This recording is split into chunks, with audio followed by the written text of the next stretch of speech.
qué los migrantes tienen que justificar que son útiles económicamente? ¿Acaso yo lo tengo que justificar como autóctono? ¿Y para quién es útil? Insisto, porque a mí que una persona trabaje por un salario base explotado al máximo en un sector concreto, a mí personalmente como ciudadano del Estado español no me beneficia nada, le beneficia al empresario que se está lucrando de esa explotación, de esa mano de obra, ¿no? Un crítico podría decir, no, es que los migrantes están viniendo a nuestro país y es por ello que tienen que justificar su presencia con por lo menos una especie de aporte económico. Es decir, si vas a estar en mi país, tienes que estar seguro de que vas a aportar. No puede un Estado como España acoger a 20.000, 30.000, 40.000 personas que huyen de la guerra, es decir, que si se quedan igual mueren. Claro que pueden. Lo que pasa es que si lo construimos como un problema, lo vendemos como un problema y lo sobredimensionamos, entonces parece que es un problema. La inmensa mayoría de las personas no quieren migrar.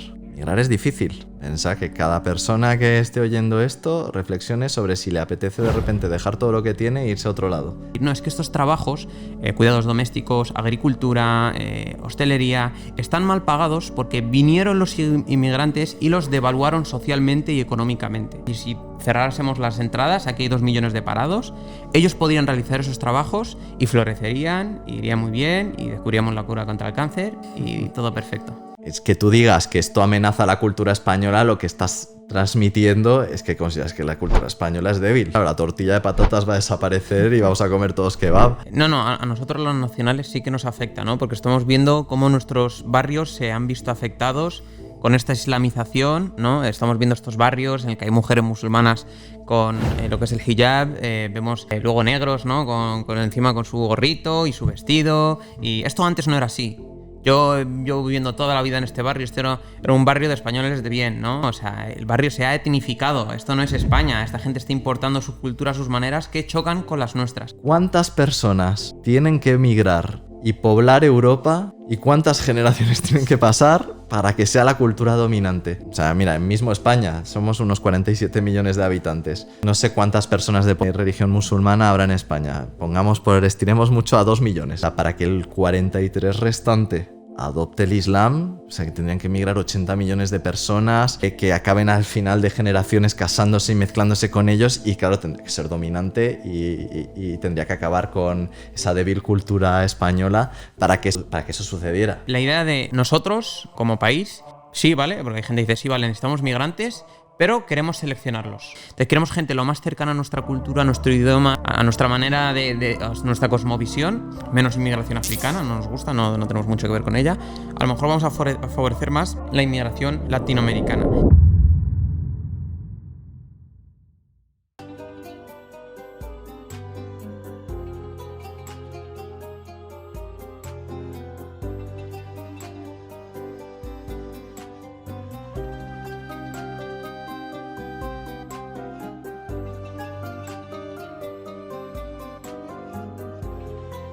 Bienvenidos a La Última Medina, aquel lugar donde se discuten las grandes ideas de la vida. Como veréis, hoy estoy presentando este episodio solo. Nordin ha tenido que hacer un viaje de negocios, pero no pasa nada, trataremos de mantener la calidad a la cual estáis acostumbrados. Hoy vamos a hablar de uno de los temas más polémicos y que más visceralidad incita en la sociedad del 2024, bueno, en los últimos años sobre todo. Ese tema son las migraciones o la inmigración. Entonces, para ello hemos traído a un experto en la materia, el cual muy amablemente ha aceptado nuestra invitación y se encuentra aquí con nosotros. Voy a haceros una presentación para que sepáis quién está con nosotros. Con nosotros está hoy Joan Molinero. Joan Molinero es licenciado en Ciencias Políticas y de la Administración por la UCM. Hizo el máster en Relaciones Internacionales y Estudios Africanos por la Universidad Autónoma de Madrid y es doctor en Ciencia Política y Relaciones Internacionales por la Universidad Autónoma de Madrid. En la actualidad es investigador senior del Instituto Universitario de Estudios sobre Migraciones de la Universidad Pontificia de Comillas y desde el 2024 es director de la revista Migraciones, de la cual fue secretario técnico en 2022 y 2023. Entre sus actuales responsabilidades cabe también destacar su labor como docente en el Máster Universitario de Migraciones Internacionales, así como su cargo de presidente desde 2020 del Comité de Investigación 32, Estudios Internacionales, Estudios de Área y Globalización, de la Federación Española de Sociología. Anteriormente fue investigador del Instituto de Economía y Geografía y Demografía del CSIC y además de profesor asociado a la Universidad Complutense de Madrid y a la Universidad Carlos III. Su experiencia editorial también pasa por haber sido editor de la revista Relaciones Internacionales entre 2016 y 2022. Ha participado en varios proyectos tanto nacionales como europeos y ha realizado estancias en centros de investigación en Argentina, Chile y Rumanía. En 2022 publicó el libro El medio ambiente en relaciones internacionales, editado por Síntesis, y es autor de diversos artículos principalmente sobre migraciones, trabajo agrícola, medio ambiente y estructuralismo en relaciones internacionales. Joan, muy amablemente has aceptado nuestra invitación. Quiero agradecerte de haber tomado de tu tiempo y quiero hacerte la pregunta más polémica, la cual he podido pensar a lo largo de todo este tiempo leyendo sobre tu trabajo y siguiendo tu trayectoria. Y es, ¿cuál es tu sabor de helado favorito? Bueno, en primer lugar, muchas gracias por la invitación a participar en este podcast tan interesante, y la verdad es que me esperaba esa pregunta porque es fundamental cuando lees mis estudios, y la respuesta que te voy a dar, como siempre hacemos los investigadores, es una respuesta compleja y no unidireccional, y es que Depende. no tengo un sabor concreto, me gustan todos por igual. Yo diría que la respuesta de investigador por excelencia es depende. O sea, depende. No sé tú cómo lo ves, pero depende es como la respuesta perfecta. ¿Es esto? Depende. Y es que depende, totalmente, claro. Es que depende de las variables, depende Dame de... tu marco teórico y te diré. Y te diré en qué se basa. Te quiero hacer una pregunta que ya te he hecho anteriormente, porque estamos repitiendo el episodio, es un cachito muy, muy breve, porque se nos ha perdido la tarjeta. Y es el asunto de cómo sientes tú que ahora mismo con la democratización de lo que es tener una voz y una plataforma, todos tienen la potestad para hablar como expertos en migración e inmigración, en delincuencia, en criminología, como alguien que ha pasado gran parte de su recorrido dedicándolo de manera académica a este sector. ¿Qué es lo que sientes al ver, pues eso, día sí día también, que este estudio de historia es experto en inmigración de alguna manera, no lo sabemos, pero es experto en inmigración también? Este es policía, experto en inmigración también. Este no se sacó la ESO, pero es experto en inmigración también. ¿Cómo ves tú ese discurso que se está fraguando? Y muchas veces no es que estén dando su opinión de manera inocente o no, mira, yo opino tal, sino desde un foco, desde un standing de especialista o de expertise. Bueno, me parece muy, muy relevante la cuestión que señalas. La verdad es que yo no tengo una visión elitista del conocimiento. Creo que es bueno que la sociedad hable de temas que le afectan, y la migración, pues como bien comentabas, es un tema muy, muy candente. No sabría muy bien decirte qué es un experto. No, porque es uno de esos conceptos con significados maleables, incluso vacíos. Ciertamente un policía dedicado a perseguir inmigrantes también puede ser un experto en migración, ¿no?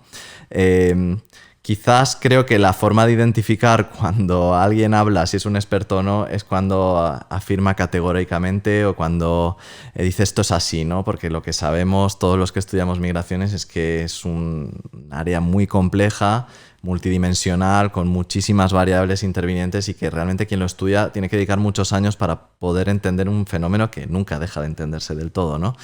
En todo caso, a mí lo que quizás más me molesta no es tanto que hable cualquier persona sobre ello, sino que las personas utilicen lenguajes o determinados mensajes negativos basándose probablemente en sus posturas racistas, para decir que la inmigración es igual a delincuencia, o que la inmigración es mala, o que los inmigrantes roban el trabajo, en fin, típicos eslóganes que oímos lamentablemente muy habitualmente. Eso sí me parece más molesto, que una persona tenga un altavoz para decir eso y mucha gente le siga, porque al final eso tiene una intencionalidad política detrás. Es decir, los migrantes son uno de los sectores sociales más vulnerables, y no porque sean pobrecitos, sino porque la ley de inmigración los convierte en ciudadanos de segunda, limita sus derechos, partiendo de lo más básico, que es el derecho a residir en el territorio. Un migrante en sus primeros permisos de residencia pues puede permanecer 1 año o 2 años en el territorio. Es decir, que si no renueva su contrato laboral y no justifica a ojos del Estado que está llevando a cabo la actividad por la que se le ha autorizado a venir, pierde el derecho a residir en el territorio, mientras que los demás, los ciudadanos autóctonos, nacionales o residentes permanentes, no tenemos que justificar nuestra presencia. Eso hace que sean colectivos vulnerables, y me parece que cuando los mensajes se dirigen a digamos, a promover visiones negativas de los migrantes, están aprovechándose de los más débiles o de uno de los colectivos más débiles, probablemente para promocionar determinadas posturas ideológicas o para llevar a cabo determinados proyectos de poder que se pueden llegar a beneficiar por la promoción de estas ideas y su calado en la sociedad. Entonces, eso sí me parece más molesto y creo que lo tenemos que combatir activamente. Muy interesante. También, hablando de esto, creo que lo vamos a tratar muy brevemente, que es la dinámica que hay entre los inmigrantes y cómo aportan al sistema económico español, ¿no? Y quiero hablar de esa relación, ¿no? Casi de instrumentalización que has mencionado antes, que es cómo primero quiero saber cómo aportan los inmigrantes al sistema económico y la dinámica que hay entre los migrantes y el capitalismo. Es decir, ¿son los migrantes útiles en el sentido económico? Y al usar yo esa palabra, estoy cogiendo una visión instrumentalista, la cual podemos ver en ciertos discursos, incluso, como has mencionado antes, buenistas. Sí, totalmente. Estás reproduciendo lo que Abdelmalek Sayad llamaba el pensamiento de Estado. ¿Es útil para ti un migrante? Piénsatelo. No sé, tú haces tu vida, ¿qué más te da que una persona trabaje en el campo o en otro sector? ¿Para quién es útil? ¿Por qué está ese marco de la utilidad? Para el Estado, para el tejido económico, es decir, para una minoría o para unas estructuras de las que tú formas parte pero que tú no diriges, ¿no? Entonces, a mí me molesta profundamente esa visión que es tan habitual, incluso en la academia también, incluso desde discursos buenistas, ¿no? De los inmigrantes aportan muchísimo más de lo que gastan, ¿no? Que oímos en la radio muchas veces o en prensa lo leemos y claro, a quienes estamos en contra de los discursos racistas y xenófobos, pues podría parecernos que suena bien, esto combate las ideas negativas acerca de la migración. Y a mí me genera todo lo contrario, es ¿por qué los migrantes tienen que justificar que son útiles económicamente? ¿Acaso yo lo tengo que justificar como autóctono? No. ¿Y para quién es útil? Insisto, porque a mí que una persona trabaje por un salario base explotado al máximo en un sector concreto, a mí personalmente como ciudadano del Estado español no me beneficia nada, le beneficia al empresario que se está lucrando de esa explotación de esa mano de obra, ¿no? Entonces, esto es algo que hablaba Abdelmalek Sayad, que es un referente en la sociología de las migraciones, y hablaba de la doble culpa, ¿no? Que llevan los migrantes. Como si tuvieran que justificar constantemente que su presencia en el estado de destino es acorde a los parámetros que les permitieron la entrada, ¿no? Como justificar que están trabajando, que están aportando, que son útiles para la economía.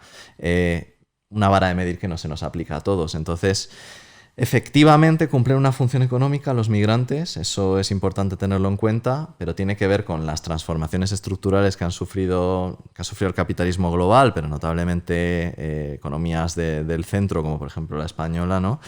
Con el salto a la terciarización de la economía, es decir, cuando la economía deja de depender tanto de la industria o del sector primario, pues bueno, al abrirse muchas más posibilidades económicas, notablemente en las grandes ciudades, para que las personas dispongan de trabajos más cómodos. Es decir, una persona que recoge fruta en el campo se deja la espalda, suda porque hace calor y cobra muy mal, ¿no? En cambio, si a esa persona le ofreces un trabajo en Madrid, en la ciudad de Madrid, de administrativo, con su despachito y con su ordenador haciendo informes, por más dinero además te va a decir, claro. Entonces, ese efecto, ¿no?, que simplificado tanto hace que gran parte de la población que se dedicaba a esos trabajos tan arduos a partir de los años 70 empiece a dar el salto al sector servicios y se dejen determinados nichos laborales que evidentemente, como cualquier persona, si te pregunto a ti, ¿tú querrías hacer ese trabajo? Me vas a decir que no, igual que yo tampoco querría, porque somos seres racionales y nadie quiere trabajar en un trabajo arduo, mal pagado, con poco reconocimiento social, por un salario además que no te permite más que comprar comida y sobrevivir y pagar tu alquiler y ya está, ¿no? Lo que llamamos un salario de reproducción social.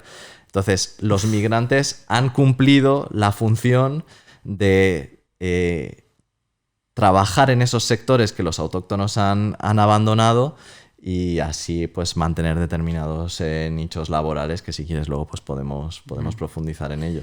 Voy a presionarte un poco en dos cosas, ¿vale? El primer aspecto es que un crítico podría decir, no, es que los migrantes están viniendo a nuestro país y es por ello que tienen que justificar su presencia con por lo menos una especie de plusvalía, ¿no?, económica, ¿no? Una especie de aporte económico. Es decir, si vas a estar en mi país, tienes que estar seguro de que vas a aportar. ¿Y cómo entendemos esa aportación? Pues bueno, en el momento actual en el que grabamos este episodio, el capitalismo es la ideología dominante, entonces vamos a entenderlo en términos materiales, económicos, capitalistas. Dinerito. Que vea yo que aportas a las arcas del Estado, ¿no? Eso por un lado. Una pequeña reflexión es el tema de por qué vemos a los inmigrantes como instrumentalización. Yo creo que lo que hay detrás es algo mucho más profundo, que obviamente escapa del propósito de este podcast, que es las teorías de la verdad, ¿no? Y es una teoría de la verdad que es que la verdad es aquello que es práctico. Entonces, si vemos que es práctico tener inmigrantes, pues vamos a tenerlos, ¿no? Entonces, eso sería un punto de cuestionamiento, es decir, que ya aquellos que vienen a nuestro país tienen que aportar y tenemos que ver que hay una contraprestación. Y luego el segundo punto de presión es que alguien podría decir, no, es que estos trabajos, cuidados domésticos, agricultura, hostelería, están mal pagados porque vinieron los inmigrantes y los devaluaron socialmente y económicamente. Si no, es decir, si cerrásemos las entradas, aquí hay 2 millones de parados, ellos podrían realizar esos trabajos y florecerían, iría muy bien y descubriríamos la cura contra el cáncer y todo perfecto. Me parece muy relevante hablar de esto, la verdad. Sí que es cierto que en determinadas capas de la sociedad este mensaje opera, ¿no? Y es completamente falso. Vamos a desmentirlo. O sea, si alguien ha visto que en la agricultura o en la hostelería se pagaran mejores salarios antes de que llegaran los migrantes en los años 90, que me enseñe los datos. Eso no ha sido así. ¿Qué ha pasado? Que quienes trabajaban en eso, como comentaba antes, han encontrado mejores opciones y se han ido a trabajar en ellas. Pero mira, te voy a dar un ejemplo más claro. En 2008 viene la crisis económica que todos conocemos. España, el Estado, el gobierno decide cerrar la contratación en origen, que trae trabajadores, principalmente trabajadoras de Marruecos, a recoger fresas a Huelva, porque dice, bueno, porque vamos a traer 40.000 personas, que el año anterior se había alcanzado ese número de contratadas GECO. ¿Por qué traer 40.000 personas ahora que tenemos un paro rampante que trabajen los nacionales en el sector? Yo hice trabajo de campo, yo entrevisté a empresarios durante ese periodo y les pregunté si habían empleado no ya a españoles, sino también a migrantes residentes en el territorio, y su respuesta fue que duraban 3 días porque hacían el trabajo, no les gustaba y preferían estar en el paro. ¿Por qué? Porque somos seres racionales. No es algo condenable, es decir, si tú estás en el paro cobrando un subsidio de, ponle 1.000 euros, por ejemplo, y te dicen, oye, pero en vez de eso, ¿quieres venir a recoger fresas en cuclillas a 40 grados durante 6 horas al día, dando gracias por 800 euros? ¿Te vienes? Prefiero quedarme en mi casa, ¿sabes? A ver si me sale algo mejor. Y eso es lo que ha pasado con todos estos sectores. Los migrantes no han hecho que el salario se devalúe. El salario es tan bajo que solo los migrantes, que son personas que como han dejado todo en origen, como necesitan de disponer de ingresos, y no solo de ingresos, sino de una justificación legal para mantener su permiso de residencia. El permiso de residencia está vinculado al permiso de trabajo en la mayoría de los casos, según las tipologías, pues necesitan un trabajo. Entonces están mucho más dispuestos a aceptar un trabajo mal pagado e indeseable para la mayoría de la sociedad, con tal de conseguir garantizar pues, que no van a ser deportados, que no caen en la irregularidad y sobre todo que pueden pagar un alquiler y vivir de una forma relativamente digna. Entonces, los migrantes no hacen eso. Quien se beneficia de los migrantes son los empresarios que dicen, en vez de subir los salarios y ser atractivo, te aseguro yo que si los salarios fueran mejores sí que se pegarían los autóctonos y los migrantes por conseguir esos trabajos. Pero no lo hacen. Dicen, lo mantengo bajo y sé que como hay gente que está en situación precaria va a venir y va a aceptar estas condiciones. Uh-huh. Algunos economistas argumentan que de hecho muchos de estos sectores o algunos de estos sectores al no generar un rédito económico directo, como por ejemplo el del cuidado doméstico, ¿no? Una señora de casa que lo que hace es cuidar de la gente mayor, los niños, creo que se llama nana, ¿no? O como la llaman aquí, como mi cuidadora o mi nana, no sé, no me acuerdo ahora mismo del término. No genera un rédito económico directo, ¿no? Y así es igual como con otros sectores. Entonces, estos sectores directamente, si subieran los salarios, ¿no? Digamos que vamos a cortar la inmigración de golpe y fuéramos a subir los salarios, desaparecerían completamente. Es decir, que algunos de estos sectores solo son rentables o solo son posibles debido a las malas condiciones socioeconómicas en las que operan. ¿Es cierto esto desde una perspectiva académica? No, no es cierto, y voy a ponerte un ejemplo de un país y una política que no me gusta, pero que es ejemplizante en este caso, como Dinamarca.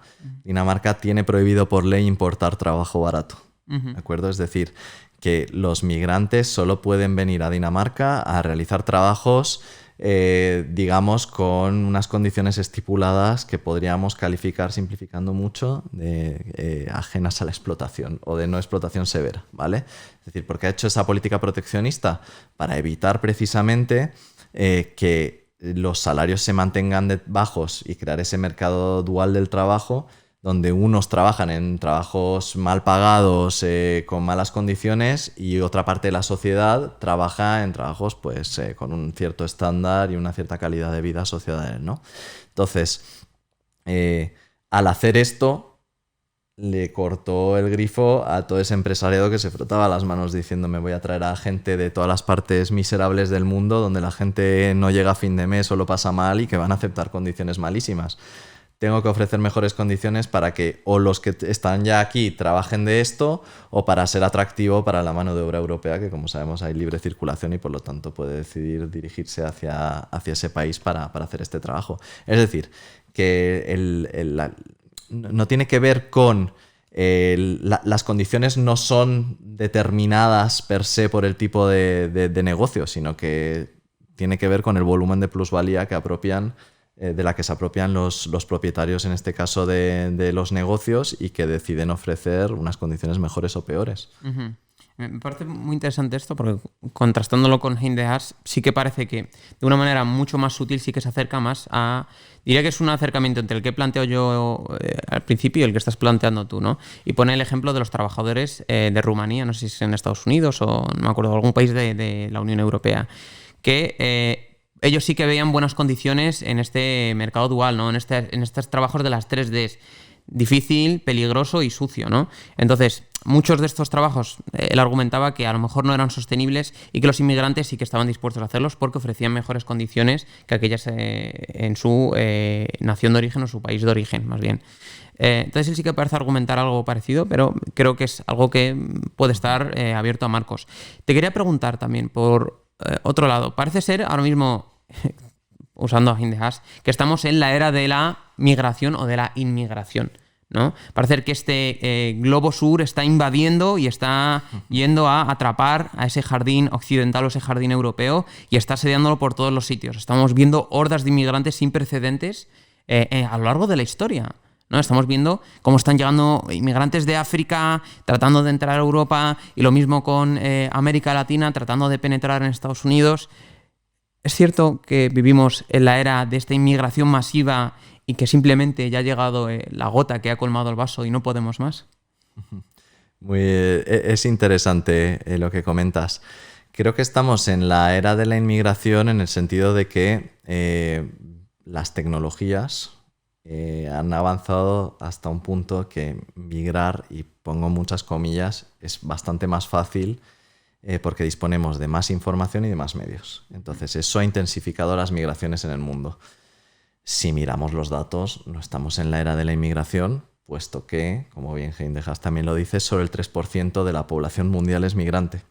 Y la inmensa mayoría de los flujos migratorios, aunque no me guste esta expresión, pero para entendernos, se producen en las zonas periféricas del globo. Es decir, en la migración, las migraciones africanas se producen masivamente entre países africanos, no hacia países europeos. Uno podría argumentar que es por el control migratorio, por las muertes en el Mediterráneo. Probablemente estos factores intervengan también, pero lo que quiero transmitir es que no estamos ante un fenómeno que desborde a los estados, ni mucho menos. Países como Líbano, que tristemente estamos viendo ahora cómo está siendo asediado por el ejército israelí, tenía hasta hace poco, no recuerdo la cifra, pero millones de refugiados sirios. Un estado como Líbano.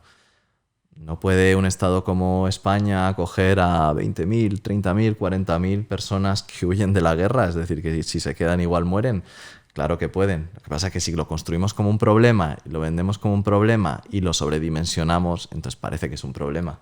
Pero no lo es. Por suerte vivimos en España, en este caso, en un lugar donde hay sitio para todo el mundo. Entonces, sí, las migraciones son más visibles, han crecido, se han generado nuevos tipos de migraciones. España era un país que históricamente hasta los años 90 enviaba migrantes al mundo, a Suiza, a Argentina, a México, por razones diversas, primero por refugio, ¿no? Por la guerra civil y después por razones económicas.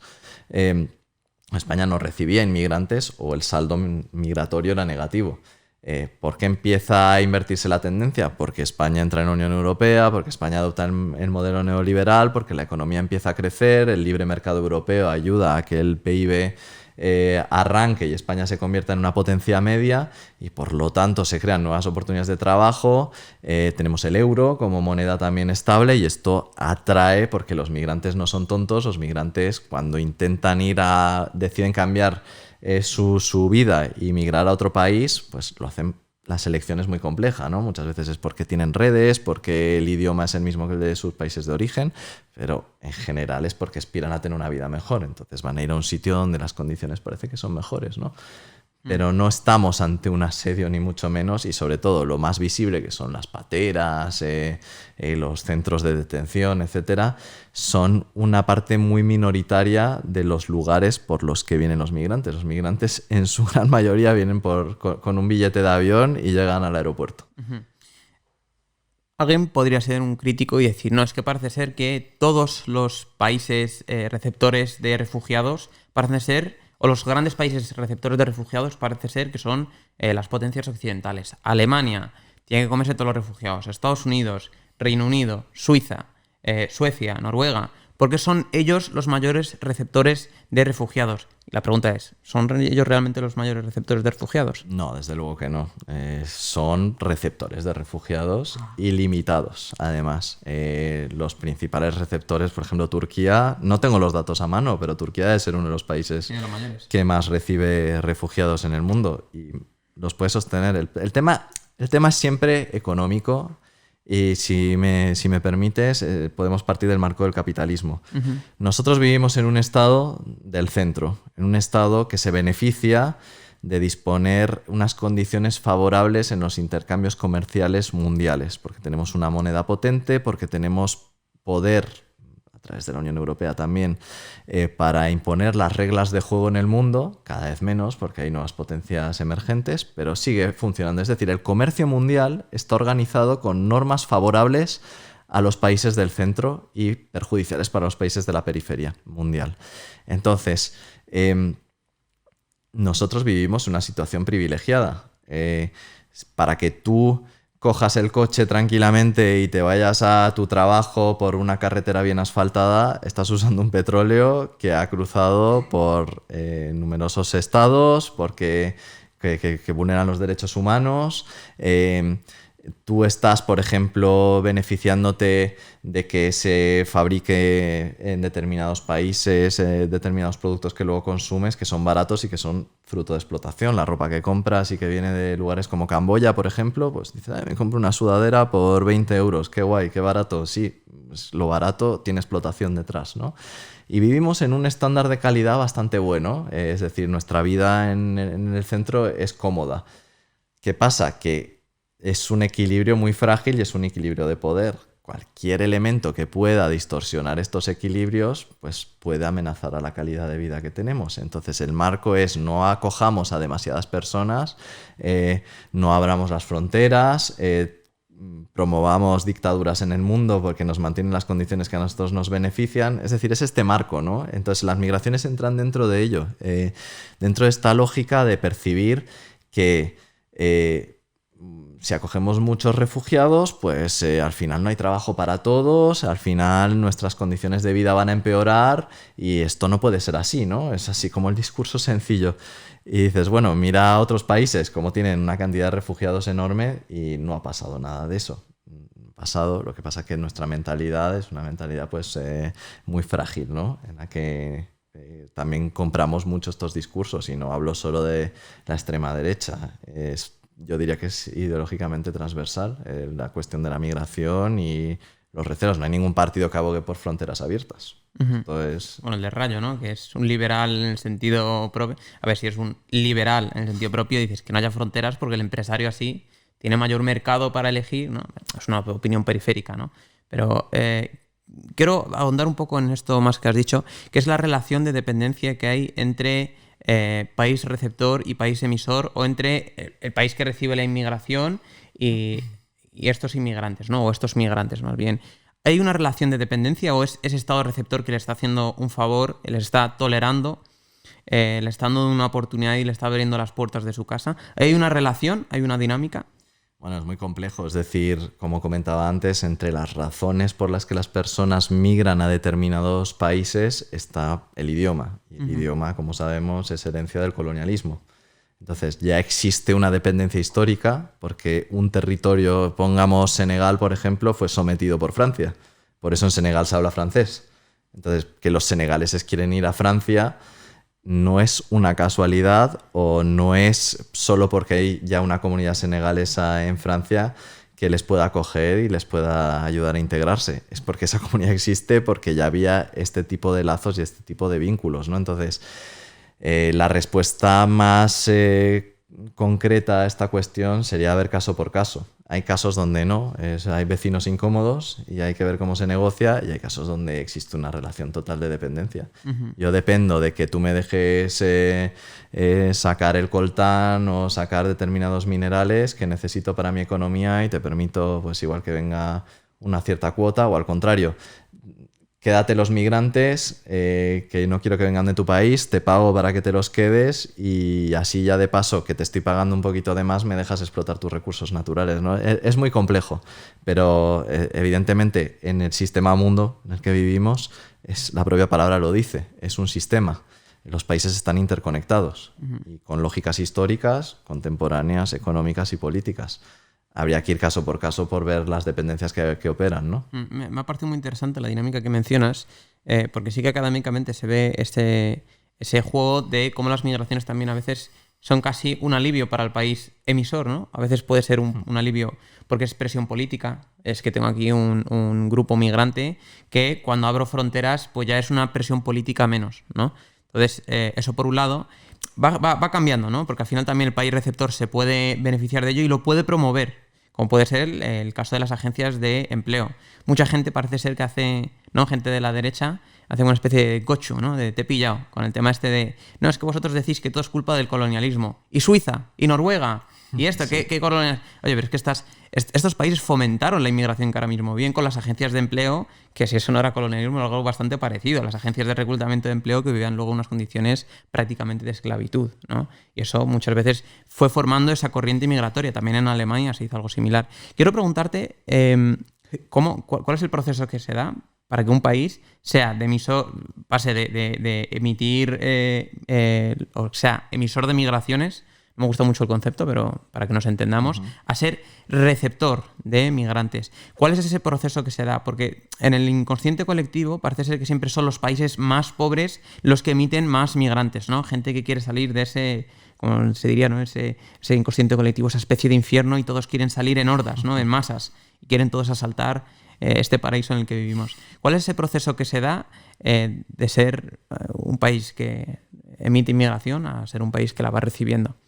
Vale, eso es una pregunta compleja de responder. Te diría que partiría de algo muy simple, y es que la inmensa mayoría de las personas no quieren migrar en el mundo.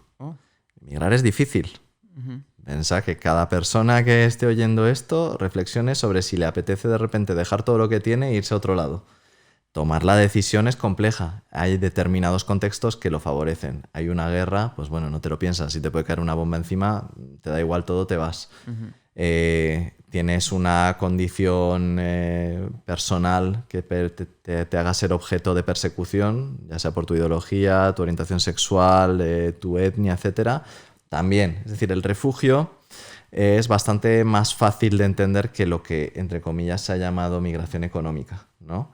La migración económica es muy compleja. Decidir desarraigarte es un proceso que realmente transforma a las personas, y por eso la inmensa mayoría no lo quiere hacer.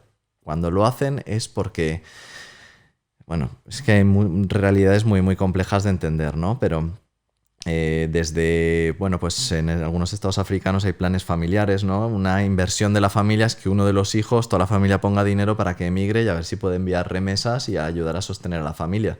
Esa persona lo hace como una responsabilidad familiar. En otros casos, en países igual de renta media, como puede ser Argentina, por ejemplo, igual tienes una profesión cualificada, ya ha venido un gobierno libertario que te ha dejado sin fondos y te quedas sin trabajo de la noche a la mañana y dices, pues voy a intentar seguir trabajando como médico ya que han cerrado mi hospital en un país donde haya un sistema de salud similar al mío, es decir, migrar para no desclasarte, que también es otro tipo de migración, ¿no? Luego están, pues las migraciones también dependen mucho de la edad de las personas. Los jóvenes, más jóvenes, tienen igual determinadas aspiraciones como yo no quiero vivir en este pueblo, yo no quiero seguir trabajando en el campo como mi padre, entonces pues voy a migrar y voy a ver si me gano la vida en Francia porque he visto que hay un estilo de vida, lo he visto en YouTube y donde sea, que está guay y se lanzan a la carrera. Pero bueno, yo te puedo decir, por ejemplo, investigaciones que he hecho yo en primera persona con menores no acompañados. La mayoría les preguntaba por qué habían venido a España y era porque les gustaba el fútbol y porque se habían del Madrid y el Barça. O sea que la razón para migrar también es compleja, pero si miras, más allá de frivolizar sobre ello, si miras las razones que subyacen a esto, está el hecho de que España sea una potencia que proyecta culturalmente en el mundo, que tiene pues un fútbol dinámico, atractivo. ¿Y por qué lo tiene? Porque hay medios, porque hay una calidad de vida X, etcétera. Es decir, que al final no es solo por el fútbol, es porque el fútbol emana todo lo que hay detrás. ¿Cómo pasamos de ser un país de inmigración a un país de emigración? Eso lo explica la historia muy fácilmente y vuelvo un poco a lo que contaba al inicio. Cuando se desestabiliza un país, tenemos un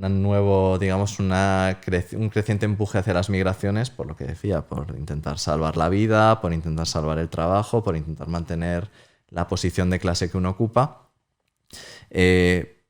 Pero también pasa lo contrario a veces, ¿no? Que como fue el caso español, que España no era un país desestabilizado durante los años 80, 90, pero seguía enviando emigrantes porque determinados países, incluso yo no estoy mal, imagínate, yo no estoy mal, trabajo aquí por un salario de unos 1.000 euros, pero claro, me dicen que en Suiza, si voy a hacer lo mismo, me pagan 3.000. Pues bueno, por eso te digo que emigrar es difícil, no todo el mundo lo hace, pero hay algunas personas que dicen, venga, me lanzo, a ver si me sale bien la jugada. Claro, cuando España empieza a crecer, cuando cambia la economía, cuando empieza a ser mucho más dinámica y a haber nuevas oportunidades, pues lo que pasa es que la gente decide irse menos, aunque se siguen yendo, pero sobre todo atrae mucha más gente de fuera porque, claro, el migrante, no sé, por así decirte, mexicano, por ejemplo, que quiere venirse a Europa en los años 80, mira el mapa y dice, joder, me habría gustado venir a España por el idioma, que me facilita, pero la economía, en fin, creo que voy a trabajar mejor en Francia. Estoy dispuesto a hacer el esfuerzo por aprender el idioma, la cultura, cambiar todo y trabajar en Francia, bueno, pues una decisión personal, ¿no?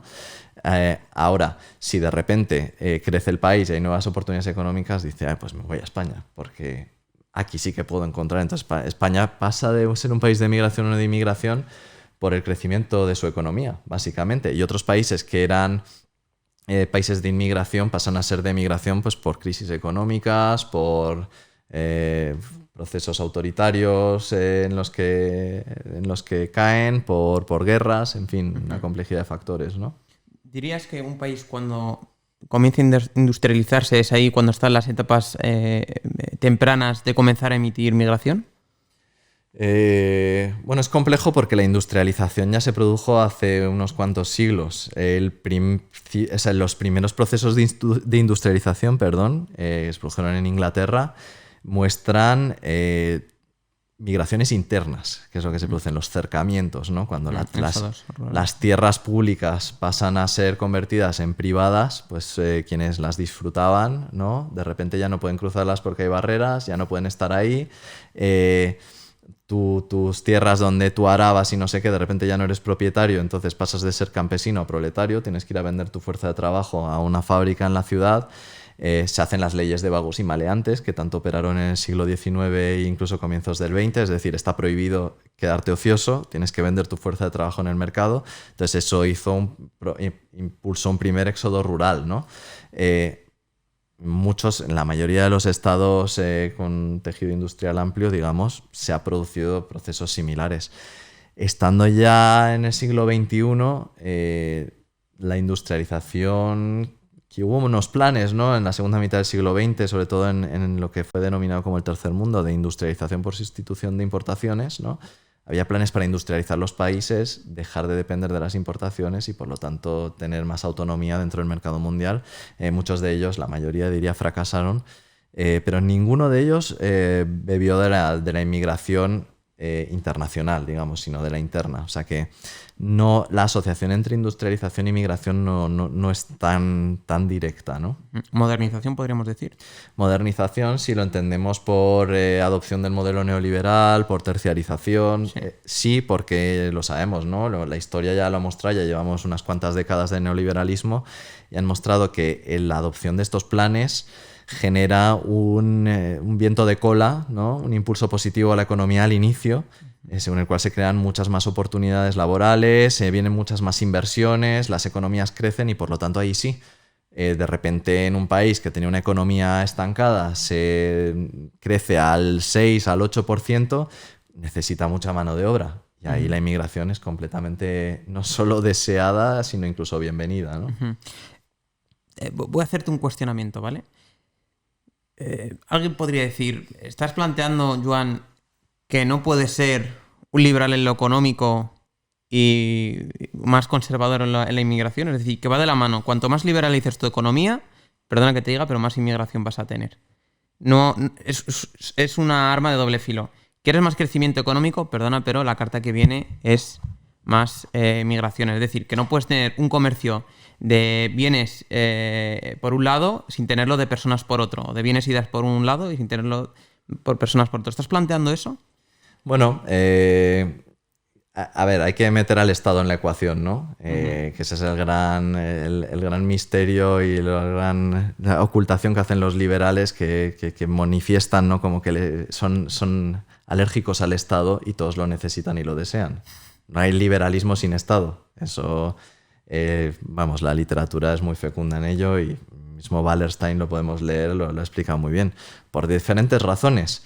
No hay acumulación sin imperio, es decir, sin ejército y sin relaciones coloniales y sin imponer normas comerciales asimétricas, etc., no hay acumulación por parte de unos estados hacia otros. En un panorama, como dicen las teorías realistas, no anarquista, como si el mundo fuera una anarquía porque no existe un gobierno global, supuestamente todos los estados en una situación de igualdad competirían virtuosamente entre ellos y las empresas, incluso adelgazando el Estado, tendrían como más capacidad para hacerlo.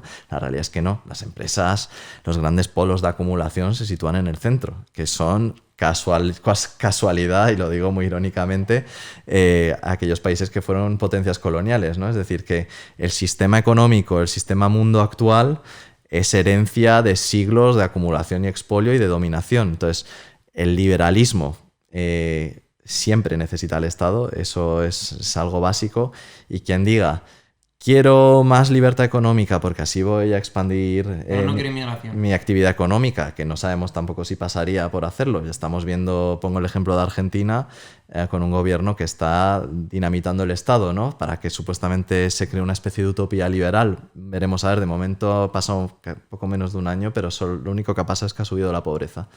Pero bueno, tomemos por buena esa visión. Esa misma persona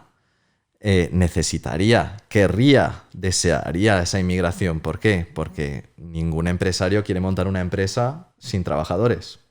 El esquema productivo depende de la mano de obra hasta que las máquinas nos sustituyan o la inteligencia artificial, ya veremos, pero de momento las personas son fundamentales.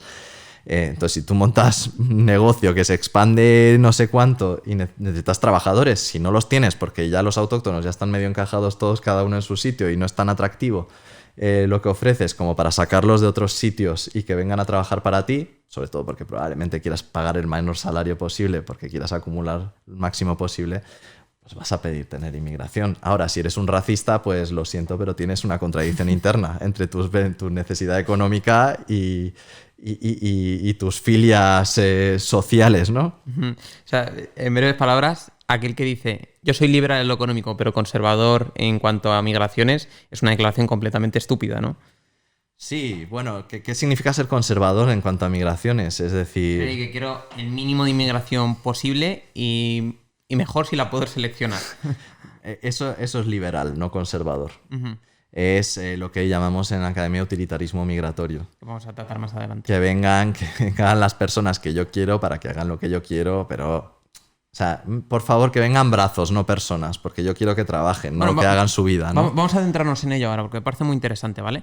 La idea de nosotros, como país, sí, ¿vale? Porque hay gente que dice, sí, vale, necesitamos migrantes, pero queremos seleccionarlos. Queremos que sea la gente más cercana a nuestra cultura, que conozca nuestras condiciones y tal. Como si España no estuviera haciendo eso ya, pero eso, la ignorancia en ese asunto es otro tema aparte. Entonces queremos gente lo más cercana a nuestra cultura, a nuestro idioma, a nuestra manera a nuestra cosmovisión. Por eso queremos que la inmigración la seleccionemos. Como cuando coges cerezas así que vas, esta está pocha, esta no, tal. Entonces queremos hacer un filtro, ¿no? Menos inmigración africana, no nos gusta, no tenemos mucho que ver con ella. A lo mejor vamos a favorecer más la inmigración latinoamericana. ¿Qué es lo que podrías decirnos de este enfoque? Vale. Te voy a decir, fíjate, cuál sería la utopía capitalista de la migración. Y digo capitalista porque los que tenemos que vender nuestra fuerza de trabajo porque no disponemos del capital, pues no entramos en esa ecuación de nos beneficiamos o que nos sea útil. Como yo te decía al principio de esta entrevista, a mí, que venga quien sea, de donde sea, no tiene ninguna utilidad para mí personalmente, porque yo vendo mi fuerza de trabajo, yo no dispongo del capital. El que se beneficia es el capitalista que tiene sus empresas, sus negocios, y luego el Estado, que gobierna a una sociedad concreta, una sociedad capitalista. Y por lo tanto, con unas asimetrías de poder donde quienes disponen del capital pues tienen una influencia clara en la toma de decisiones y en la configuración de las estructuras, ¿no? Entonces, ¿cuál sería la utopía capitalista? Claro, el nacionalismo borra eso. Por eso yo creo que cuando hablamos de migración tenemos que hablar de nacionalismo. Uh-huh. El nacionalismo es esa especie de ideología aglutinadora según la cual todos los que vivimos en un territorio formamos parte de un colectivo. Ellos tienen que ser útiles para nosotros, para los españoles. No, porque yo no tengo los mismos intereses que el que tiene una mega empresa multinacional. A mí, que vengan personas no me afecta. Le afectará igual a él que quiere que trabaje X o Y en su empresa, y al Estado que quiere que su población sea más blanca o sea más hispanoparlante, ¿no? O más cristiana. Entonces, la utopía capitalista de la migración sería aquella en la que un Estado fuera como una especie de fortaleza inexpugnable. Eso es también un mito, ¿no? El mito del control migratorio y de las fronteras. Los estados no son omnipotentes, no pueden controlar sus fronteras al 100%. Luego lo venden como que dejan pasar la migración un poco. En realidad no pueden, es imposible poner puertas al campo, ¿no? Como se dice. Pero bueno, en esa utopía estaríamos ante una fortaleza inexpugnable donde hordas de hambrientos quieren entrar y donde el gran decisor, el gran señor feudal que está dentro de la fortaleza, está mirando así su fortaleza y dice: mira, necesito que alguien me recoja las manzanas y no tengo quien lo haga. Tráeme a 5 que entren aquí y lo hagan, pero el resto no los dejes entrar. Aquí necesito que me limpien esta parte. Tráeme a 10 que me limpien esto. Sí, pero señor, hemos oído que parte de los que están intentando asaltar también quieren trabajar, no sé, como profesores universitarios. Eso no me interesa, eso no genera dinero, ya tengo suficiente. Bueno, esta caricaturización, eso sería la utopía capitalista y se materializa en determinados mecanismos como son los programas de migración temporal. Son una utopía absoluta porque son los que te permiten seleccionar cuántas personas vienen, para hacer qué trabajo y por cuánto tiempo. La GECO en España, ¿no? La contratación en origen es un programa de migración temporal, según el cual las personas que vienen a recoger la fresa a Huelva, y lo digo porque es el único sector al final que lo usa, por 6 meses o 9 máximo, y luego se tienen que volver a Marruecos, aunque hay nuevos países que han entrado, pero principalmente es Marruecos la principal fuente. Eso es una utopía absoluta. El capitalista agrario onubense que necesita esa mano de obra para recoger fresas y que no la encuentra en su territorio porque nadie quiere hacer ese trabajo tan mal pagado y tan temporal, porque además son unos meses al año, tiene un mecanismo del Estado que le permite que vengan las personas que quiere, con el perfil que quiere, por el tiempo que quiere, para pagar el salario que ha determinado, en cierta medida, porque existe la legislación laboral topando ahí con el salario mínimo, por eso salieron contra los tractores a protestar cuando se subió el salario mínimo, y luego que se vuelva cuando ha terminado las tareas, cuando yo lo digo, eso es una utopía. Y eso es lo que le encantaría a los estados, pero la realidad es que las migraciones desbordan, no porque sean masivas, sino porque las personas son inteligentes, tienen su propia agencia y luchan contra las estructuras. Entonces, si yo sé que si vengo por aquí no me vas a dejar pasar, pero mi objetivo realmente es trabajar o vivir en este sitio, pues voy a buscarle la vuelta. Igual logro tomar un avión desde otro sitio, igual entro por otro país europeo y luego llego, en fin. Y ahí está la tensión clásica estructura-agencia, ¿no? Uh-huh. Alguien podría decir, voy a presionarte un poco, es que a nosotros los nacionales sí que nos afecta, ¿no? Porque estamos viendo cómo nuestros barrios se han visto afectados con esta islamización, ¿no? Estamos viendo estos barrios en el que hay mujeres musulmanas con lo que es el hijab, vemos luego negros, ¿no? Con encima con su gorrito y su vestido, y esto antes no era así. Yo viviendo toda la vida en este barrio, era un barrio de españoles de bien, ¿no? Iba a mi bar de toda la vida, podía comer lo que yo comía, y ahora esto se ha cambiado completamente, ¿no? O sea, el barrio se ha etnificado. Esto no es España. Esta gente está importando su cultura, sus maneras, que chocan con las nuestras. Y luego, si quieres, podemos hablar de inmigración y delincuencia, que fue una de mis líneas de investigación, ¿no? Inmigración, delincuencia e Islam.